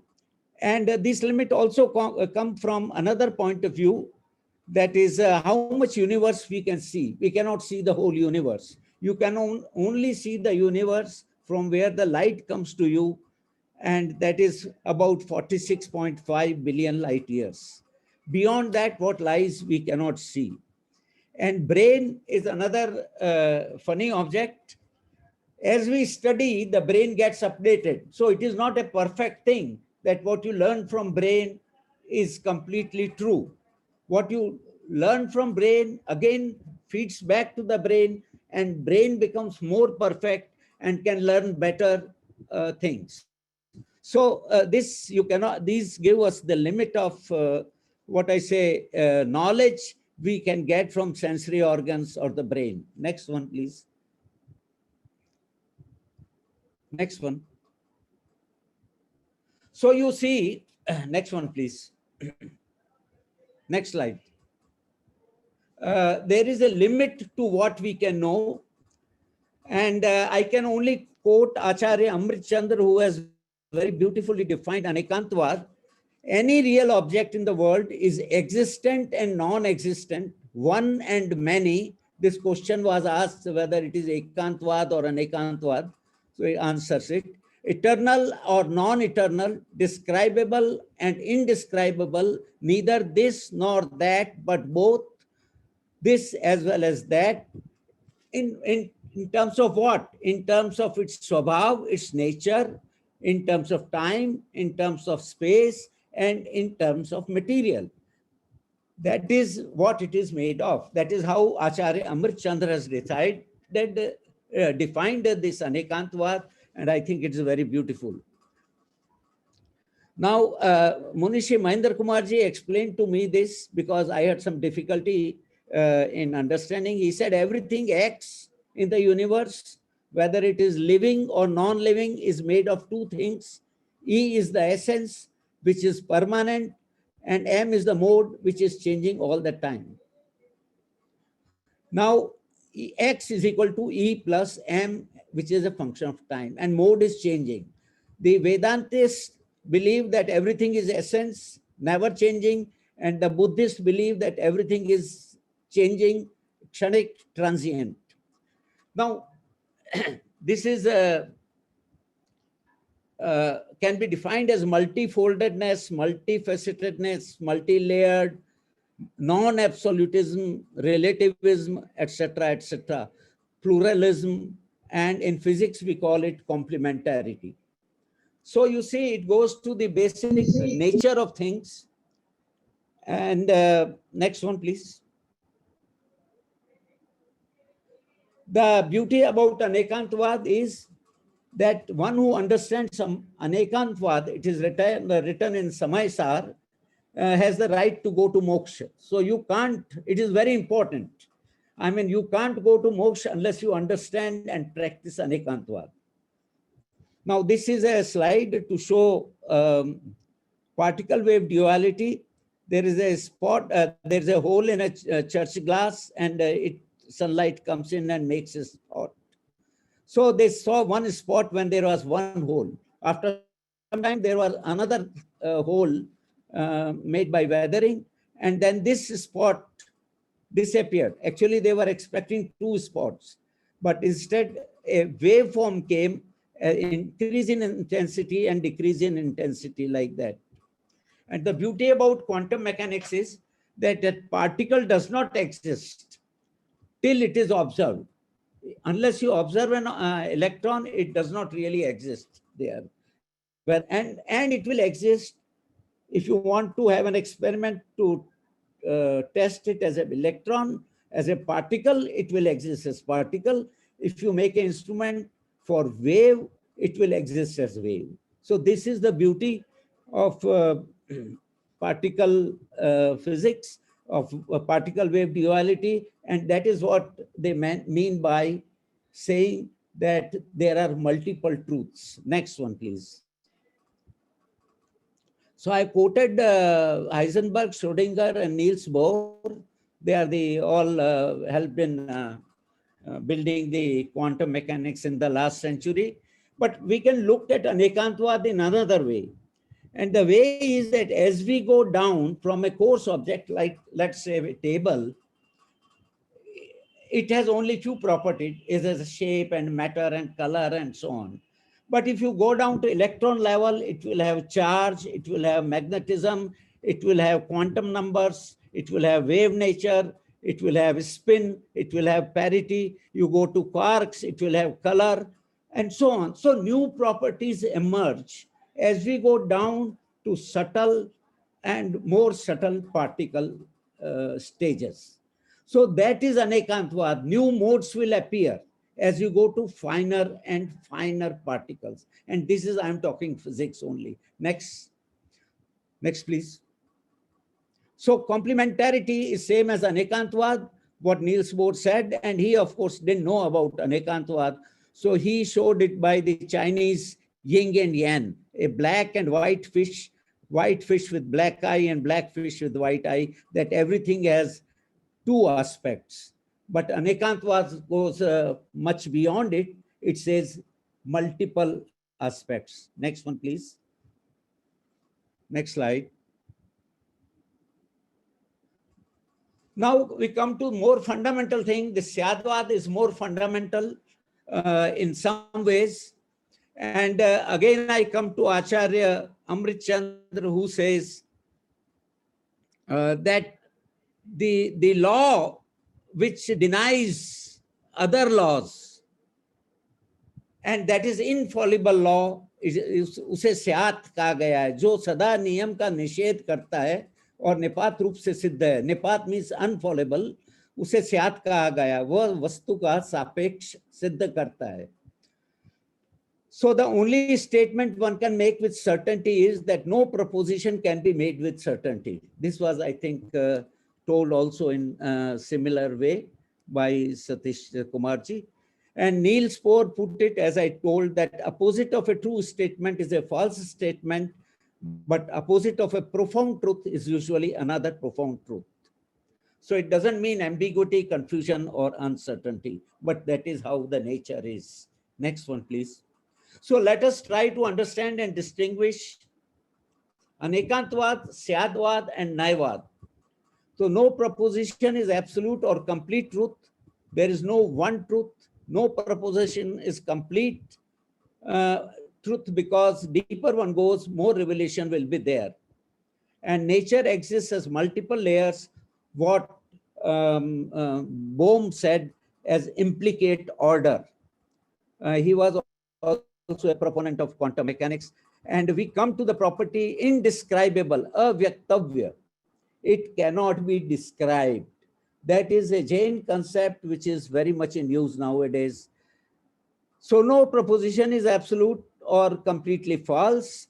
Some amount of truth exists in every realization, but as I mentioned, only at a subtle level, not at a coarse level. Next one, please.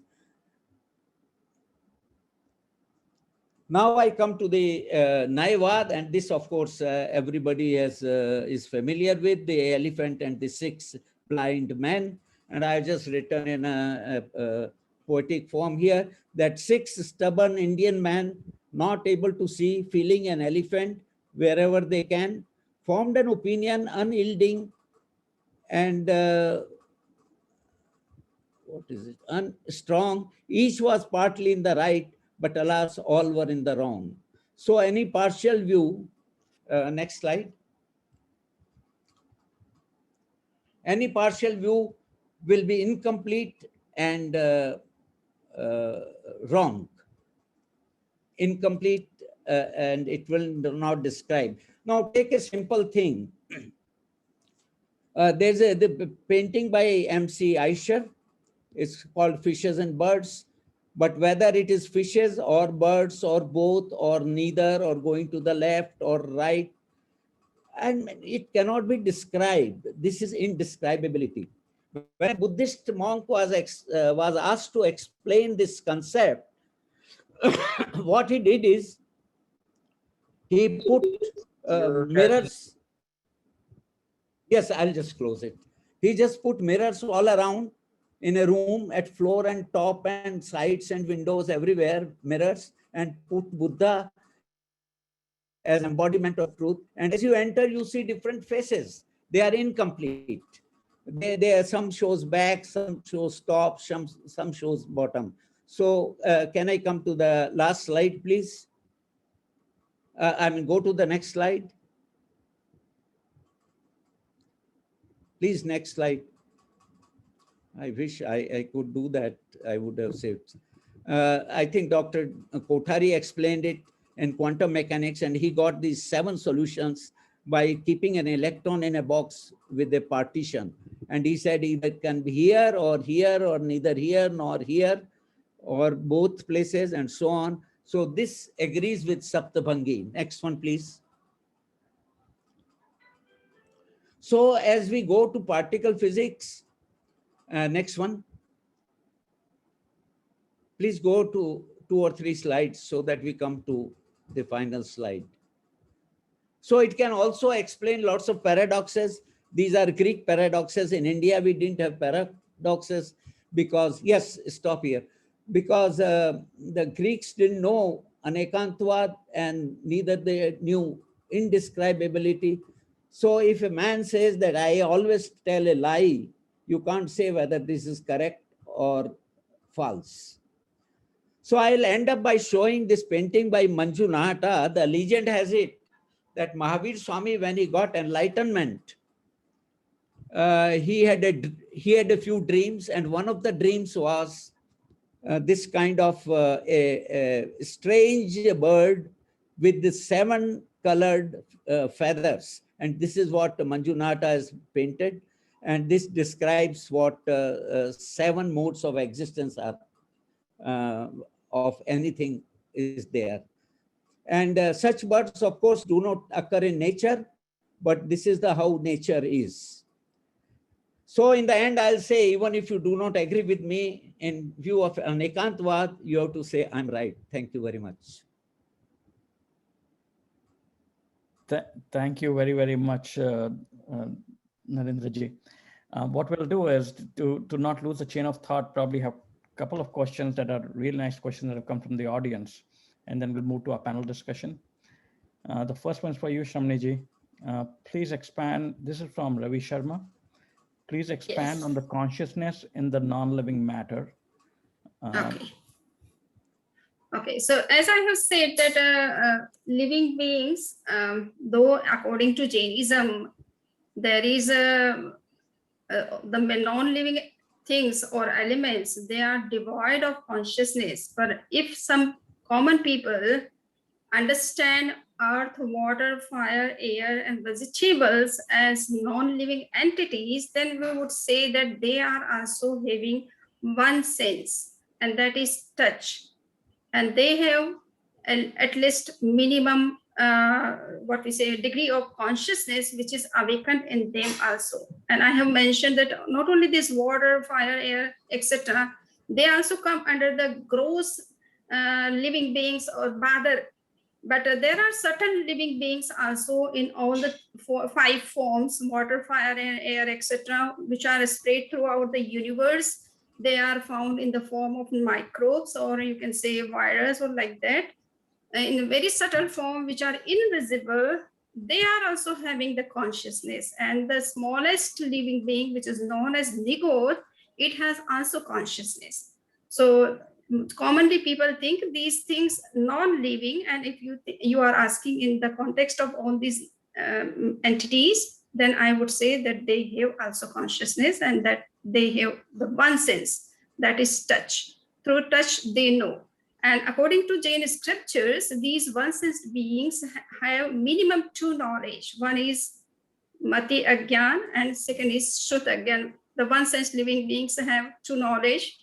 They are called Agyan. Agyan means a perverted knowledge because they are having deluding karma, which is called Mithyatva, and that's why their knowledge is recognized as Agyan in the sense perverted knowledge. But they have also minimum two knowledge. One is Matigyan and second is Shrutagyan, that is perceptual cognition and articulate cognition. And they can also read or understand the vibrations of the people who are coming to them, near to them. Thank you. A second question and probably a last one for this session before we go to the panel discussion. Okay. For you, Bhandari ji. What's the relationship between mind and matter?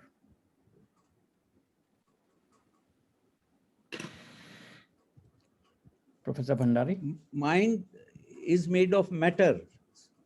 So I think mind is matter only. Relationship means it has a memory, and whatever we see from the senses goes to brain, and then it is stored in mind. So it is one of the channels of knowing and recalling. Now, above that is, of course, consciousness and several other things and soul. So it is directed by soul through consciousness. I mean, mind is directed through consciousness by the soul. And so it is a bridge between outer and inner self. Right. Thank you. Let's move on to the panel discussion and probably have a few more minutes for the conversation on the panel session. Our first talk is Professor Bennett Schwartz. He's professor of psychology at Florida International University. He has more than 90 professional publications, including books, journals, and articles. His primary research interest is metacognition. His views are that the tip of the tongue states are a window on the active consciousness, as well as a case study in metacognition. It is well known in the field of cognitive psychology. He's also conducted research on the human and non-human primate memory. Professor Schwartz is editor-in-chief of New Ideas in Psychology and associate editor of both Metacognition and Learning and Nectar Psychologica. He's a complete vegetarian, mostly a vegan. So can we play Professor Bennett's video?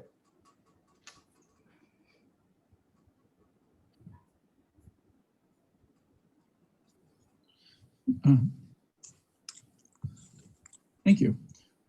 It's a very cool thing to be presenting at this conference. The topic of my talk today is metacognition in non-human primates. This is not an area I've directly done research in. I've done research in metacognition in humans and memory issues in primates, but I thought this topic would be relevant to some of the themes of this conference. So I'm going to be talking mostly about other people's research, but these are ideas that I have also contributed to.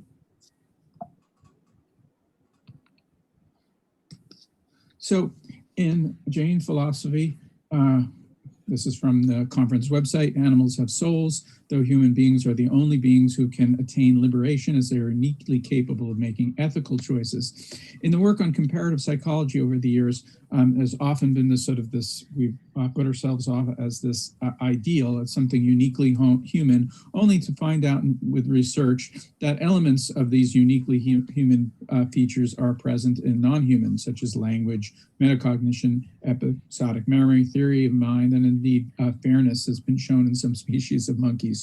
So it's often a matter of quantitative differences rather than a qualitative change between us and non-humans. And so the work on metacognition has mostly been directed at demonstrating that some species of monkeys can show the basic of metacognition.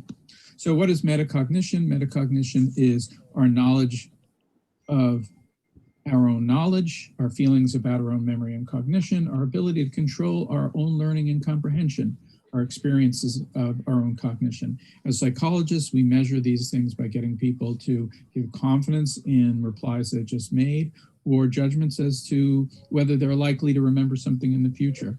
With respect to experience, we can ask people about tip of the tongue states. That is, do you feel like you're about to recall something that you can't recall right now? And deja vu experiences, the experience of having, feeling like you've been somewhere before when you know you actually haven't. These are kinds of things that fall in the domain of human metacognition. With respect to non-human metacognition, we're mostly going to be talking about decisions to escape. If you know you don't know, you want to get out.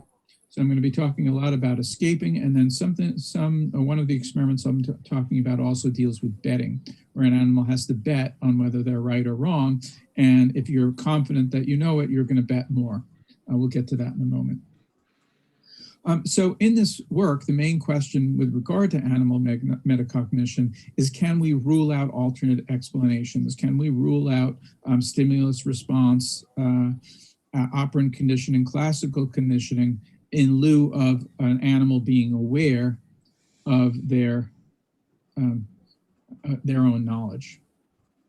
So elsewhere, I've argued for a more monkey-centric approach to studying animal metacognition. And by that, I mean that we need to adapt these paradigms to be things that monkeys like this Madras langur will do in their natural environment rather than simply in the lab paradigms that we set up for them. But in the current talk, I'm mostly going to be talking about lab-based research.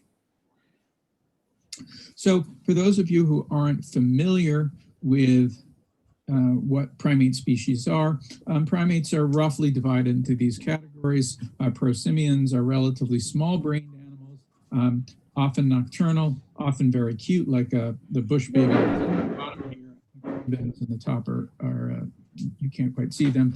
Then there's species of monkeys that have been separate from the main line of primate evolution for a long time. We call those New World monkeys, and include the capuchin, howlers, marmosets. Capuchins are often used as monkeys in movies. And then we have the Old World monkeys, macaques, langurs, vervets, baboons, and then much more closely related to human beings are the apes, which include chimpanzees, bonobos, which used to be called pygmy chimpanzees, and gorillas, orangutans, and the gibbons up there. Now, almost all of the work that has been done in metacognition has centered on only one species of macaque, and that is the rhesus macaques, which are found widely across Central Asia through northern India into China and also down into Southeast Asia. With essentially feral colonies in Florida and Puerto Rico as well. Now, rhesus macaques are easy to maintain in captivity, and they also are omnivores and opportunists. So they're good actually subjects for studies in cognition. They show self-recognition in the mirror. They show some evidence of theory of mind. And as we'll talk about, they also seem to have metacognition. So I'm going to talk about a now almost 20-year-old experiment by my colleague Rob Hampton, which was entitled Rhesus Monkeys Know When They Remember, Meta-Memory in Rhesus Monkeys. The participants were two male rhesus monkeys, adults, some experience in the lab. And here's the basic paradigm. They're presented with a stimuli like the chicken, and they know they have to remember that chicken. Then they're put into two conditions. In one condition, they simply move, they see this purple symbol for a little bit, and then they move on to the test phase. In the test phase, they have to pick on a touch screen the symbol that they just saw earlier, which in this case is the chicken again. If they get it right, they get a preferred food, which in this case is a peanut. If they don't get it right, they're out of luck, they get nothing.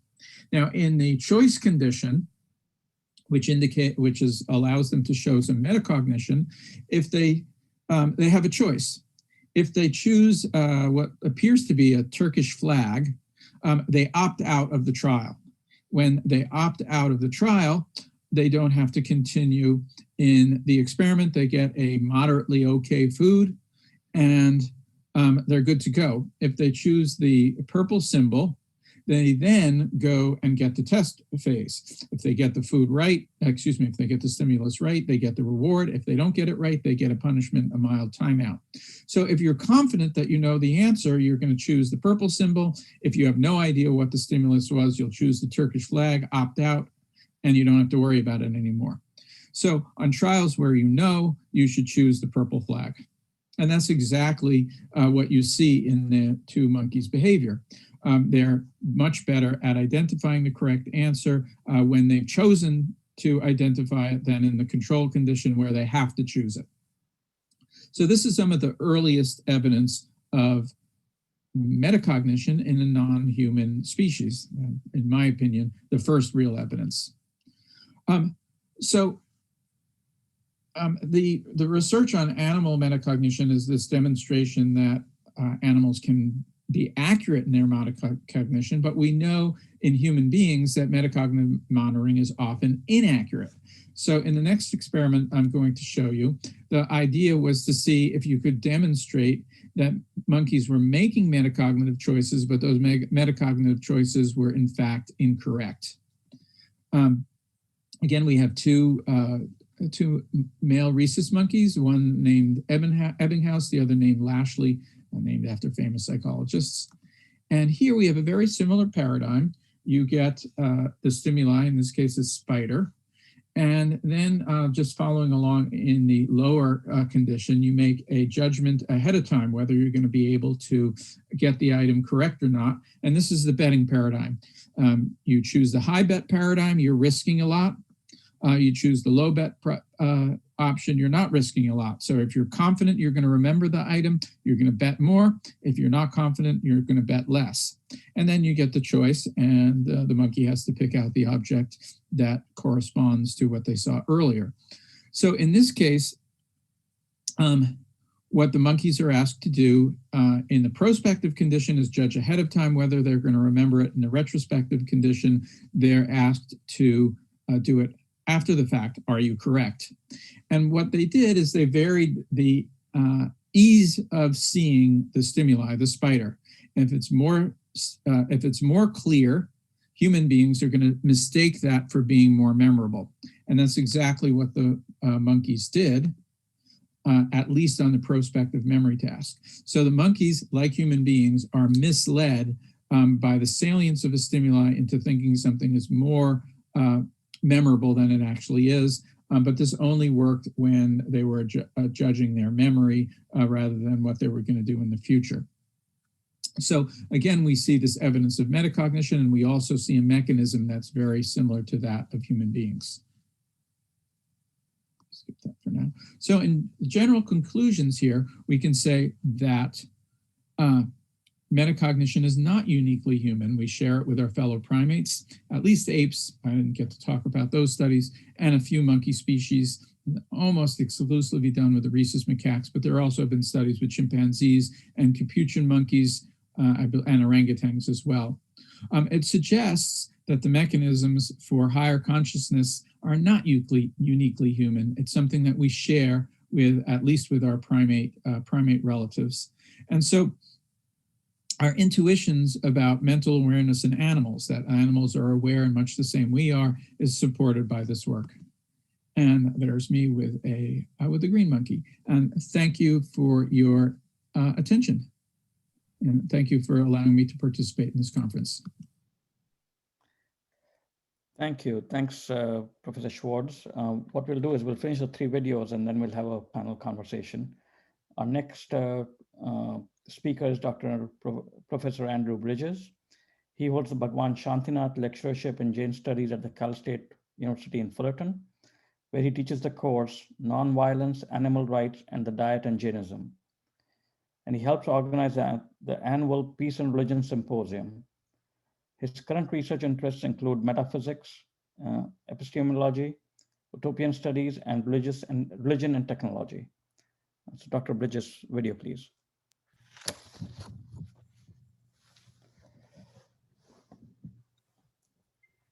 Greetings. The title of this presentation is Hegel and Anacontavada in a Wired Brain. Introduction. 2 sets of existential concerns about the interaction of religion, science, and technology. As we consider how the fields of science, religion, and technology relate to each other, 2 relevant sets of existential concerns become evident. Both sets of existential concerns involve the imagined scope of technological achievement. The first set of existential concerns may be expressed in the following manner. Based on one's understanding of religion and science, one would not want to predict or anticipate a future state of being that is in fact not possible. Likewise, the competing existential concern is that one would not want to wrongly rule out a future way of being, which may in fact occur, but which seems impossible, given either our religious commitments or our scientific understanding of reality. Let us consider a practical example regarding this set of existential concerns before moving to an existential example. Where I teach, as with many places prior to the pandemic, parking availability on campus was problematic. We are currently considering building a new parking structure to remedy this problem. What if this problem, however, is no longer a problem in 5 years because of technological advancements in self-driving vehicles? We observe the set of practical concerns expressed in the following way. 1, we don't want to not build a parking lot in hopes that technology of self-driving vehicles will solve the problem and then not have the technology come to fruition. But 2, we also don't want to build a parking lot and then have it be rendered of little use in 10 years because of the technology of self-driving vehicles. Now, let's move away from the practical situation to a more existential situation. We will consider the possibility of a technology for overcoming the existential condition of death, a technology for making death obsolete. Let us suppose that in 50 years from now, Google's Calico company has a breakthrough in fighting aging, and this soon leads to immortality in this life. We now observe this set of concerns manifesting themselves in this existential future possibility. Should we seriously consider such a possibility for our future? On the one hand, we would not want to dismiss the technological possibility as being too far-fetched, and then not be able to existentially prepare for it if it occurred. On the other hand, we would not want to devote precious time and energy realistically concerning ourselves with the implications of an impossibility. This is the first set of existential concerns we should be aware of when considering how religion, science, and technology relate to each other. The second set of existential concerns involve how we parse what is to be understood in a literal as opposed to a metaphorical way with respect to the content of religion as our technology and scientific discovery advances. Suppose technology provides humanity with immortality. Let's suppose death is no longer a fact of life, merely an option. Will doctrines involving death and rebirth, such as reincarnation, samsara, and moksha, still be relevant to us in the way that they were when death was a certainty. In a literal sense, it may be argued that these concepts would not be relevant in the same way because we can remain immortal in our current life. In a metaphorical or psychological sense, however, one could argue that these religious ideas are still quite relevant to this new existential situation technology has made possible. One might suggest that being liberated from the cycle of life, death, and rebirth is now a metaphorical or psychological way of understanding the decision not to be immortal when one has the option to be, whereas another might argue that these concepts should be understood more literally and as a consequence are less relevant. These are two sets of existential concerns we are faced with when explaining how religion, science, and technology relate to each other. In a general sense, I want to suggest that Anakantivada can help us recognize our own particular perspectives with respect to these sets of existential concerns and can facilitate discussion about various perspectives for mutual enrichment. I want to further suggest that Anakantivada can be of particular relevance to the possible future technology often referred to as the wired brain. Regarding the two sets of existential concerns, I am open to the possibility that this technology will become reality and that Anakantivada will have metaphorical relevance for this new existential situation. The technology of the wired brain and Anakantivada. The myriad effects and manifestations involving futuristic technology pertaining to the wired brain are not fully clear, but the technology would allow a mind to neurally interface with technology, the internet, another mind, or multiple minds at once. Again, because the wired brain is a component of the technological singularity, the precise effects are somewhat incalculable. Murray Shanahan, in the 2015 work, The Technological Singularity, describes the event by explaining, quote, "A singularity in human history would occur if exponential technological progress brought about such dynamic change that human affairs as we understand them today came to an end," end quote. Shanahan emphasizes that, quote, "In recent years, the idea that human history is approaching a singularity, thanks to increasingly rapid technological advance, has moved from the realm of science fiction into the sphere of serious debate," end quote. One work that brings this idea into debate is Slavoj Žižek's 2020 work, Hegel and a Wired Brain. This work examines a component of the technological singularity, which is the wired brain. In particular, Žižek explores how Hegel might react to this new form of consciousness rendered by futuristic technology. While reading this work by Žižek, I had similar considerations concerning how futuristic technology would interact with the Jain concept of Anakantivada, and I want to share this idea for discussion. In the article Anakantivada and Dialogic Identity Construction, by Melanie Barbato, many interpretations of Anakantivada are discussed and analyzed, and I was encouraged that each conceptualization described might share relevance to this possible future situation. When Jains encountered philosophical views different from their own, the aim of Anakantivada appears at least twofold. One aspect, it appears, is having a genuine experience, apprehension, and understanding of a competing doctrine or philosophical idea. The second aspect involves describing the partial or inadequate truth of the competing doctrine while affirming the belief in the complete truth of the Jain doctrine. This openness to the ideas of others, while at the same time holding an unwaning commitment to Jain doctrine, has been described as flexible fundamentalism by Christopher Chappell. Moreover, Melanie Barbato suggests that this dual feature of Anakantivada, quote, allows Jainas to both engage with other views constructively and to maintain a coherent sense of self, end quote. I find these features would be of particular relevance to futuristic possibilities of the wired brain, in which two minds have immediate awareness of each other, or perhaps even share consciousness. After or perhaps during a neural interface, a procedure similar to Anakantivada might be extremely helpful for both minds.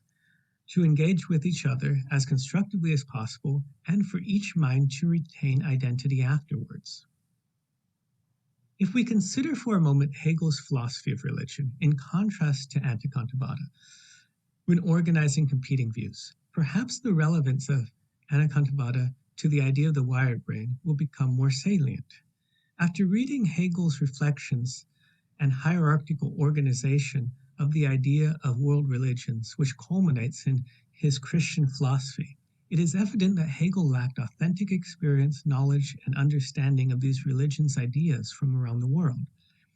Unlike Hegel, Anakantivada is not a single individual, but part of a living tradition which aims to have authentic experience, knowledge, and understanding of other points of view, while still holding to the conviction of the truths of the Jain religion. If the future existential situation of the wired brain presents us with such a thorough understanding of otherness, such that our former notions are tantamount to Hegel's conceptualization of otherness, I find that the dual commitment expressed in Anakantivada would be quite relevant to this novel future existential situation. So thank you very much. I hope you enjoyed the presentation. I look forward to the discussion. Take care. Thanks, Professor Bridges. Our final presenter is Dr. Wolfgang Baer, who holds a doctoral degree from the University of California, Berkeley. His PhD thesis included a physical analysis of his own role as a conscious observer while operating a spectroscopic experiments. His interest led to the analysis of the cognitive vision and consciousness. He's a regular contributor to the conferences dealing with the physics of and consciousness, including the science of non-duality, towards the science of consciousness, foundations of mind. He studies cognition systems, development, and macroscopic quantum effects with the aim of developing theories integrating subjective and objective experiences. A recent book, Conscious Action Theory, focuses on the physical theories that encompass consciousness. Dr. Baer, video, please.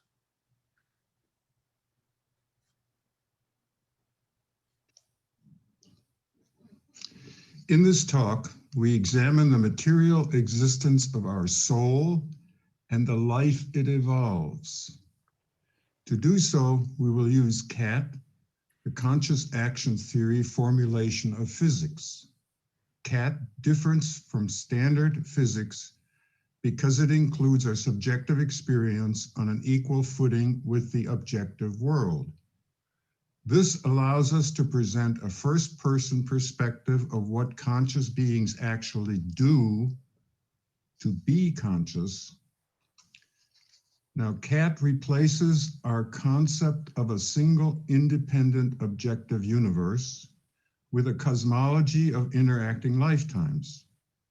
These lifetimes build a multiverse of integrated mind-body systems which will replace our current Big Bang singularity with a more useful beginning and provide us with a deeper understanding of what we actually are.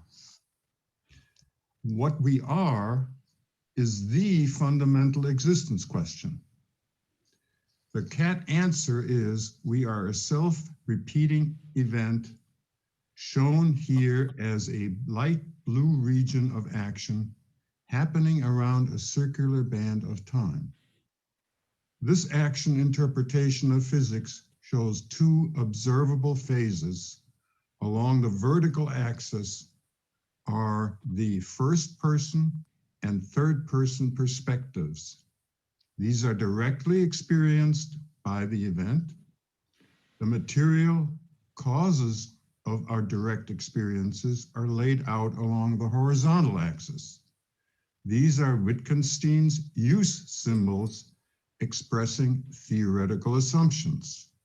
Their meaning can never be seen directly. These four reality phases transform into each other as the flow of activity circulates around the cycle. Therefore, in CAT, we are cycles of actions, event, or lifetimes. Taken off the page, we have an isolated, self-contained measurement explanatory cycle of activity, executing a series of changes through mental and physical phases. This material event executes the existence functions of a soul. It happens in nothing. It exists endlessly within its own space and time. As it remains isolated, it can be described as a Newtonian deterministic universe. In this state, it cannot be seen by other souls who are executing their own lifetimes in some other nothing. The current science stuffs the mental aspect of our existence in the inside of material. It hides our mental activity behind a veil of quantum probabilities without any ontological reality. It elevates our ignorance to a fundamental principle of nature, and this is wrong. Cat explains what goes on behind the quantum veil as movements of mass and charge, which are controlled by gravitroelectric force fields. Cat reduces to standard physics when the mental aspect is eliminated and leaves us with an incomplete only world view. A more complete worldview treats us as a never-ending lifetime.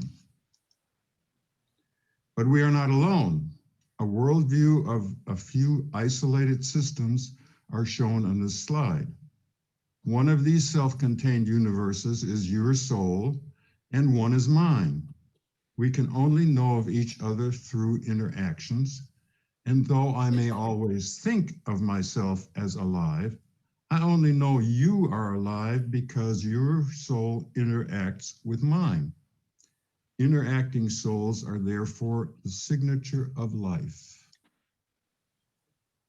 To understand how life works in Cat, we draw three interacting souls along with their internal and external action conductor arcs.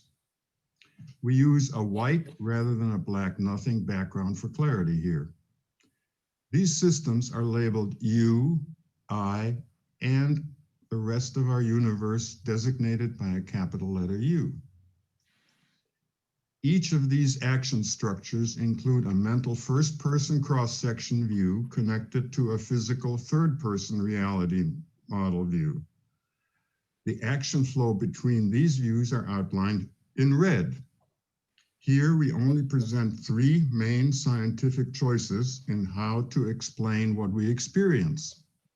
Religious theories have their place in the action flow architecture, but expanding science is the focus of this talk.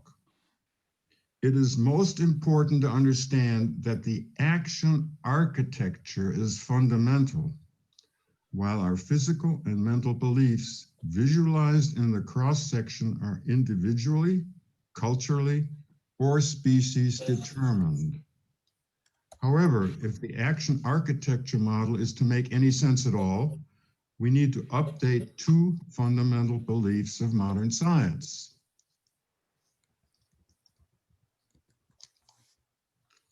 First, we must give up the assumption that we are living in a real independent world of objects. Instead, what we experience, what surrounds us in our everyday lives, are events physically happening inside our own bigger action selves. Second, we must identify our body as the absorbed material activity captured during an evolutionary growth process. These body peripherals surrounded by red replaces the Big Bang and the Darwin creation story.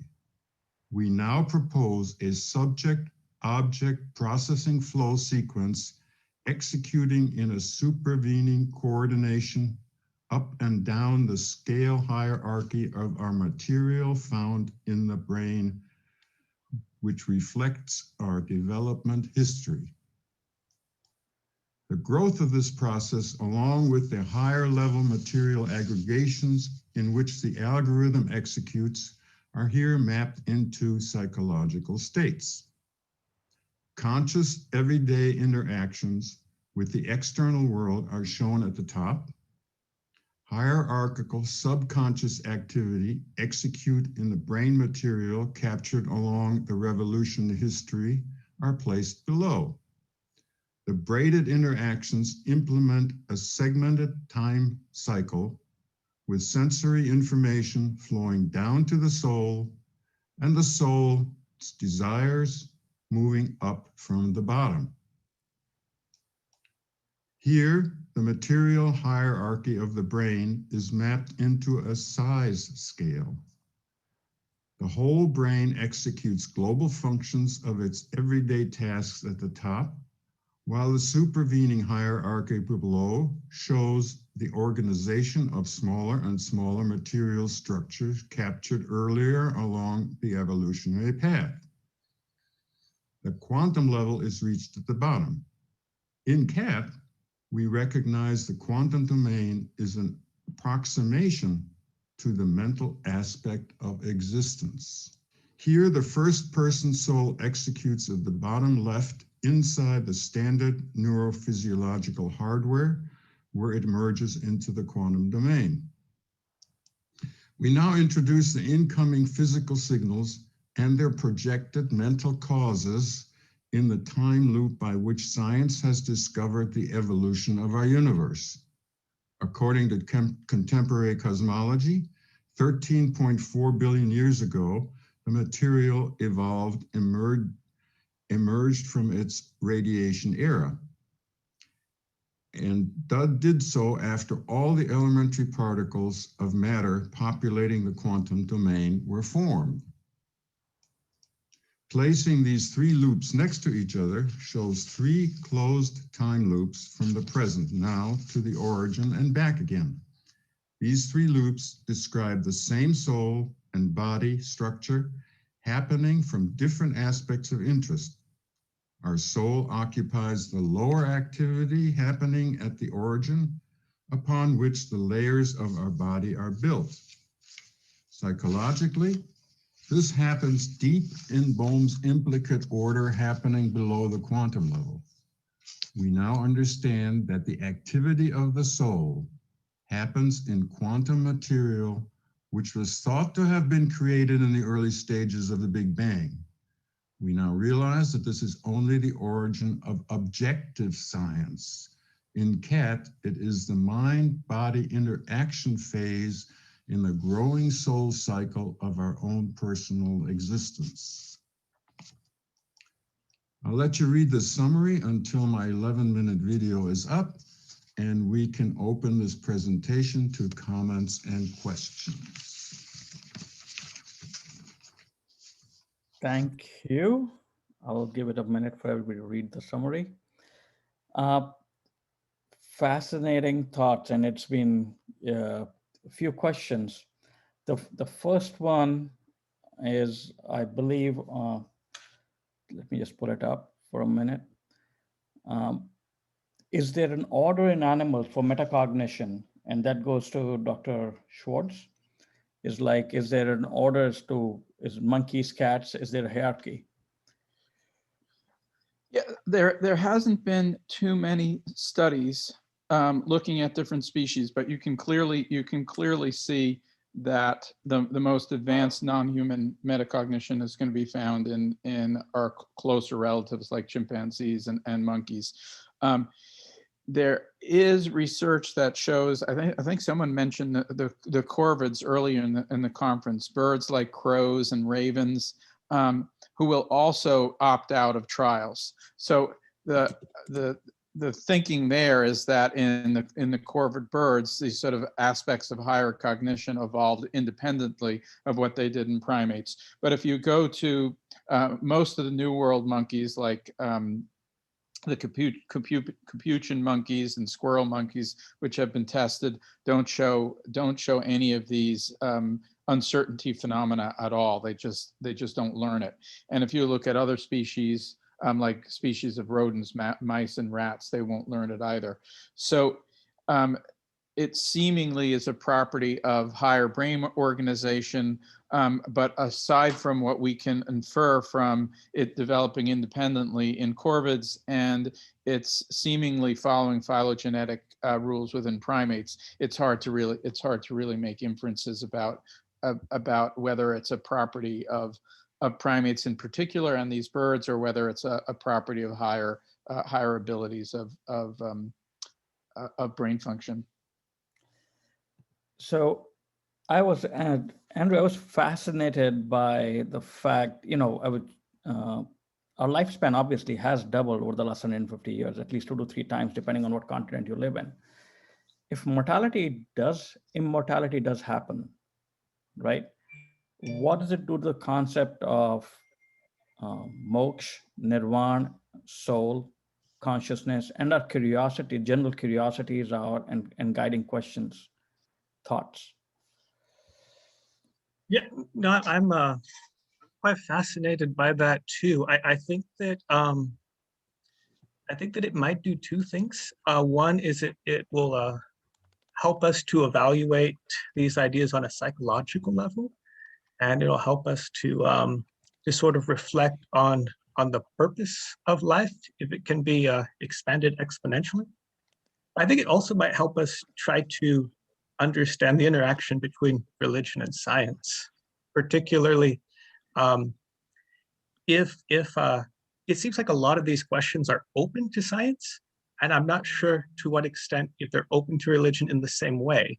And technology seems to cause us some existential reflection on that.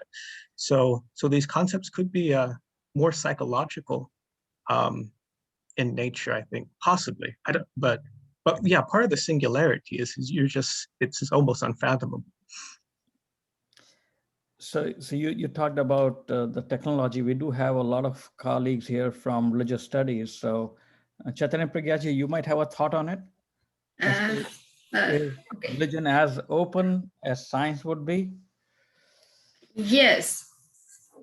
In the present scenario, people understand religion as just rituals, and that's why they are not very much interested to follow religion in that sense. But if we think that a religion means spirituality, because there are 3 components of all religions. One is ritual, other one is morality or ethical values, and the other one is last one is the spirituality, which is the core. So, and spirituality is a kind of science, or you can say super science. And if we want to understand our reality of inner self and also the outer realities as such, we have to develop our inner consciousness. And for that, we have to learn religions, spirituality in true sense, and also try to follow it. So that must be offered everywhere. Not sure whether Muni Mahendra Kumarji is there. Yeah, he might not be, because in India the time is late. Yeah. But I would love to hear the thoughts of the panel that should immortality happen, right? That we can be now immortal. What does that do to our concept of moksha, the need to understand consciousness, all the driving questions of today? What does it do to those questions? You are looking for mortality in the sense? If moksha, immortal, or yeah. Right? Yeah, immortality. You are looking for immortality in the sense of liberation, but we are immortal. Even if we are in wandering or under the cycle of birth and death, then also our existence is eternal. Okay. I had a thank you, Samniji. I'm so sorry, we're running very short on time. I wanted to just open it up to Professor Baer as well. I know that we heard his video. If he has any concluding comments, Professor Bridges, Professor Schwartz. Yeah, I would love to hear kind of your concluding thoughts on the panel. Professor Baer, please. Yeah, well, I'm not sure if I'm on here or not. Can you hear me? Yes, we can hear you, and you're live, and you're looking great. Okay, it doesn't look that way on my screen, but Yes, I'm simply saying that current science, which means quantum mechanics, it's great for what it's done so far, but it's not complete. And its main problem is that it does not include the observer.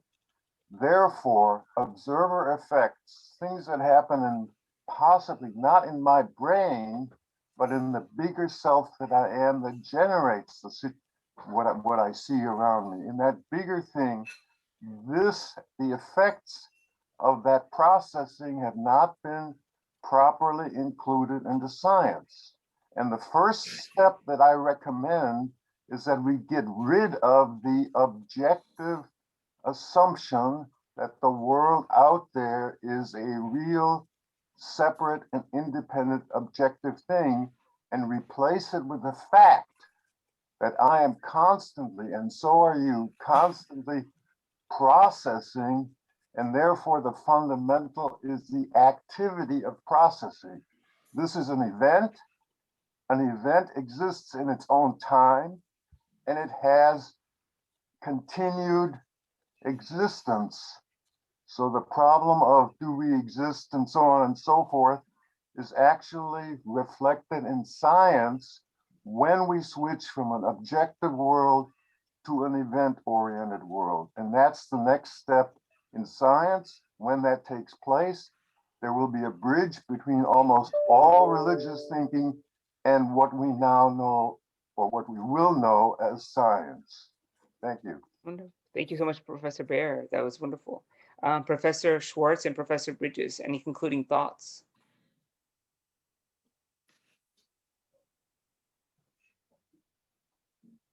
I just like to, oh, go ahead.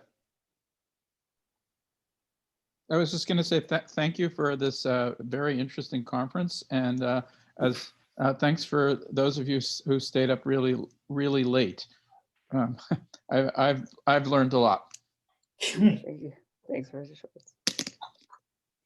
All right, Professor Bridges. And likewise, thank you very much for inviting me here. And likewise, I've learned a lot, and I'm just attempting to sort of cohere all the knowledge into more. So thank you very much. Okay, well, I'll open it up to the panel, to our panelists. Do you guys have any questions? I know Professor Deepak Jain is there. Are there any questions from anyone on the panel? And then we can also read the questions if we have time. No, I just want to convey my sincere gratitude to all the speakers and the panel members. This was a very enlightening session. And I'm so happy that people are digging deep into research into this whole area of soul consciousness.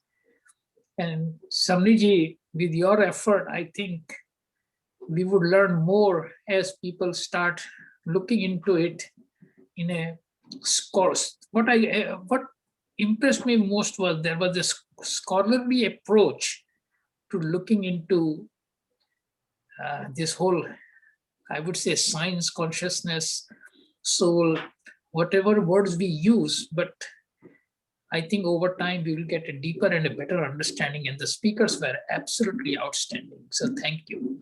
Great learning experience. Thank you. Yeah, thank you very much. Very good, very good, very good. It needs a lot of time for going into deeper discussion, critical analysis, logical arguments, which have been given in the philosophical text. We start teaching one text on consciousness. It takes 1 year to complete. So hopefully we can also continue the discussion. We'll try to create a listserv as well for our speakers. And then even in the future, thinking about kind of future projects and funding and sort of collaboration between scholars in here and in India. So I think that would be a great way to sort of continue the research and the work. So we are almost out of time. I just wanted to thank everyone for coming. It's been an honor and a pleasure, particularly Professor Bhansali for chairing the session. Yes. So this will be the last session of the day. So we're ending in about 2 minutes.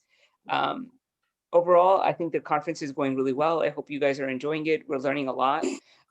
For the speakers, if you're interested in continuing the conversation, we're happy to do that.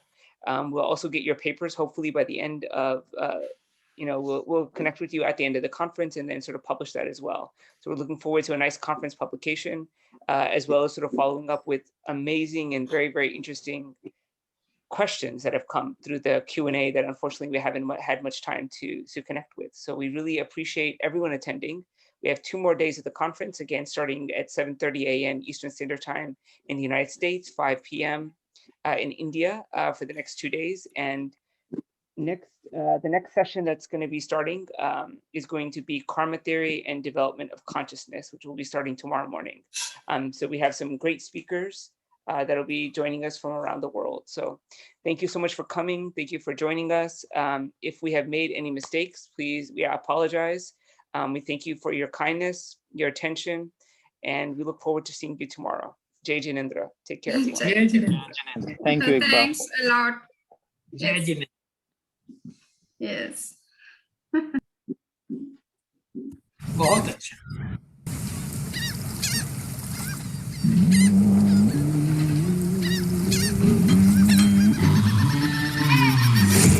Extending to the end like an elbow, fingers getting stuck to the money, Velcro. Will I ever? Well known to OG like a pair of shell toes. Never mad, just motivated. We going places, and life is a game, so it comes with stages. We only trading money, we not trading places. Benji Franklin's is my favorite, only face I'm ever saving.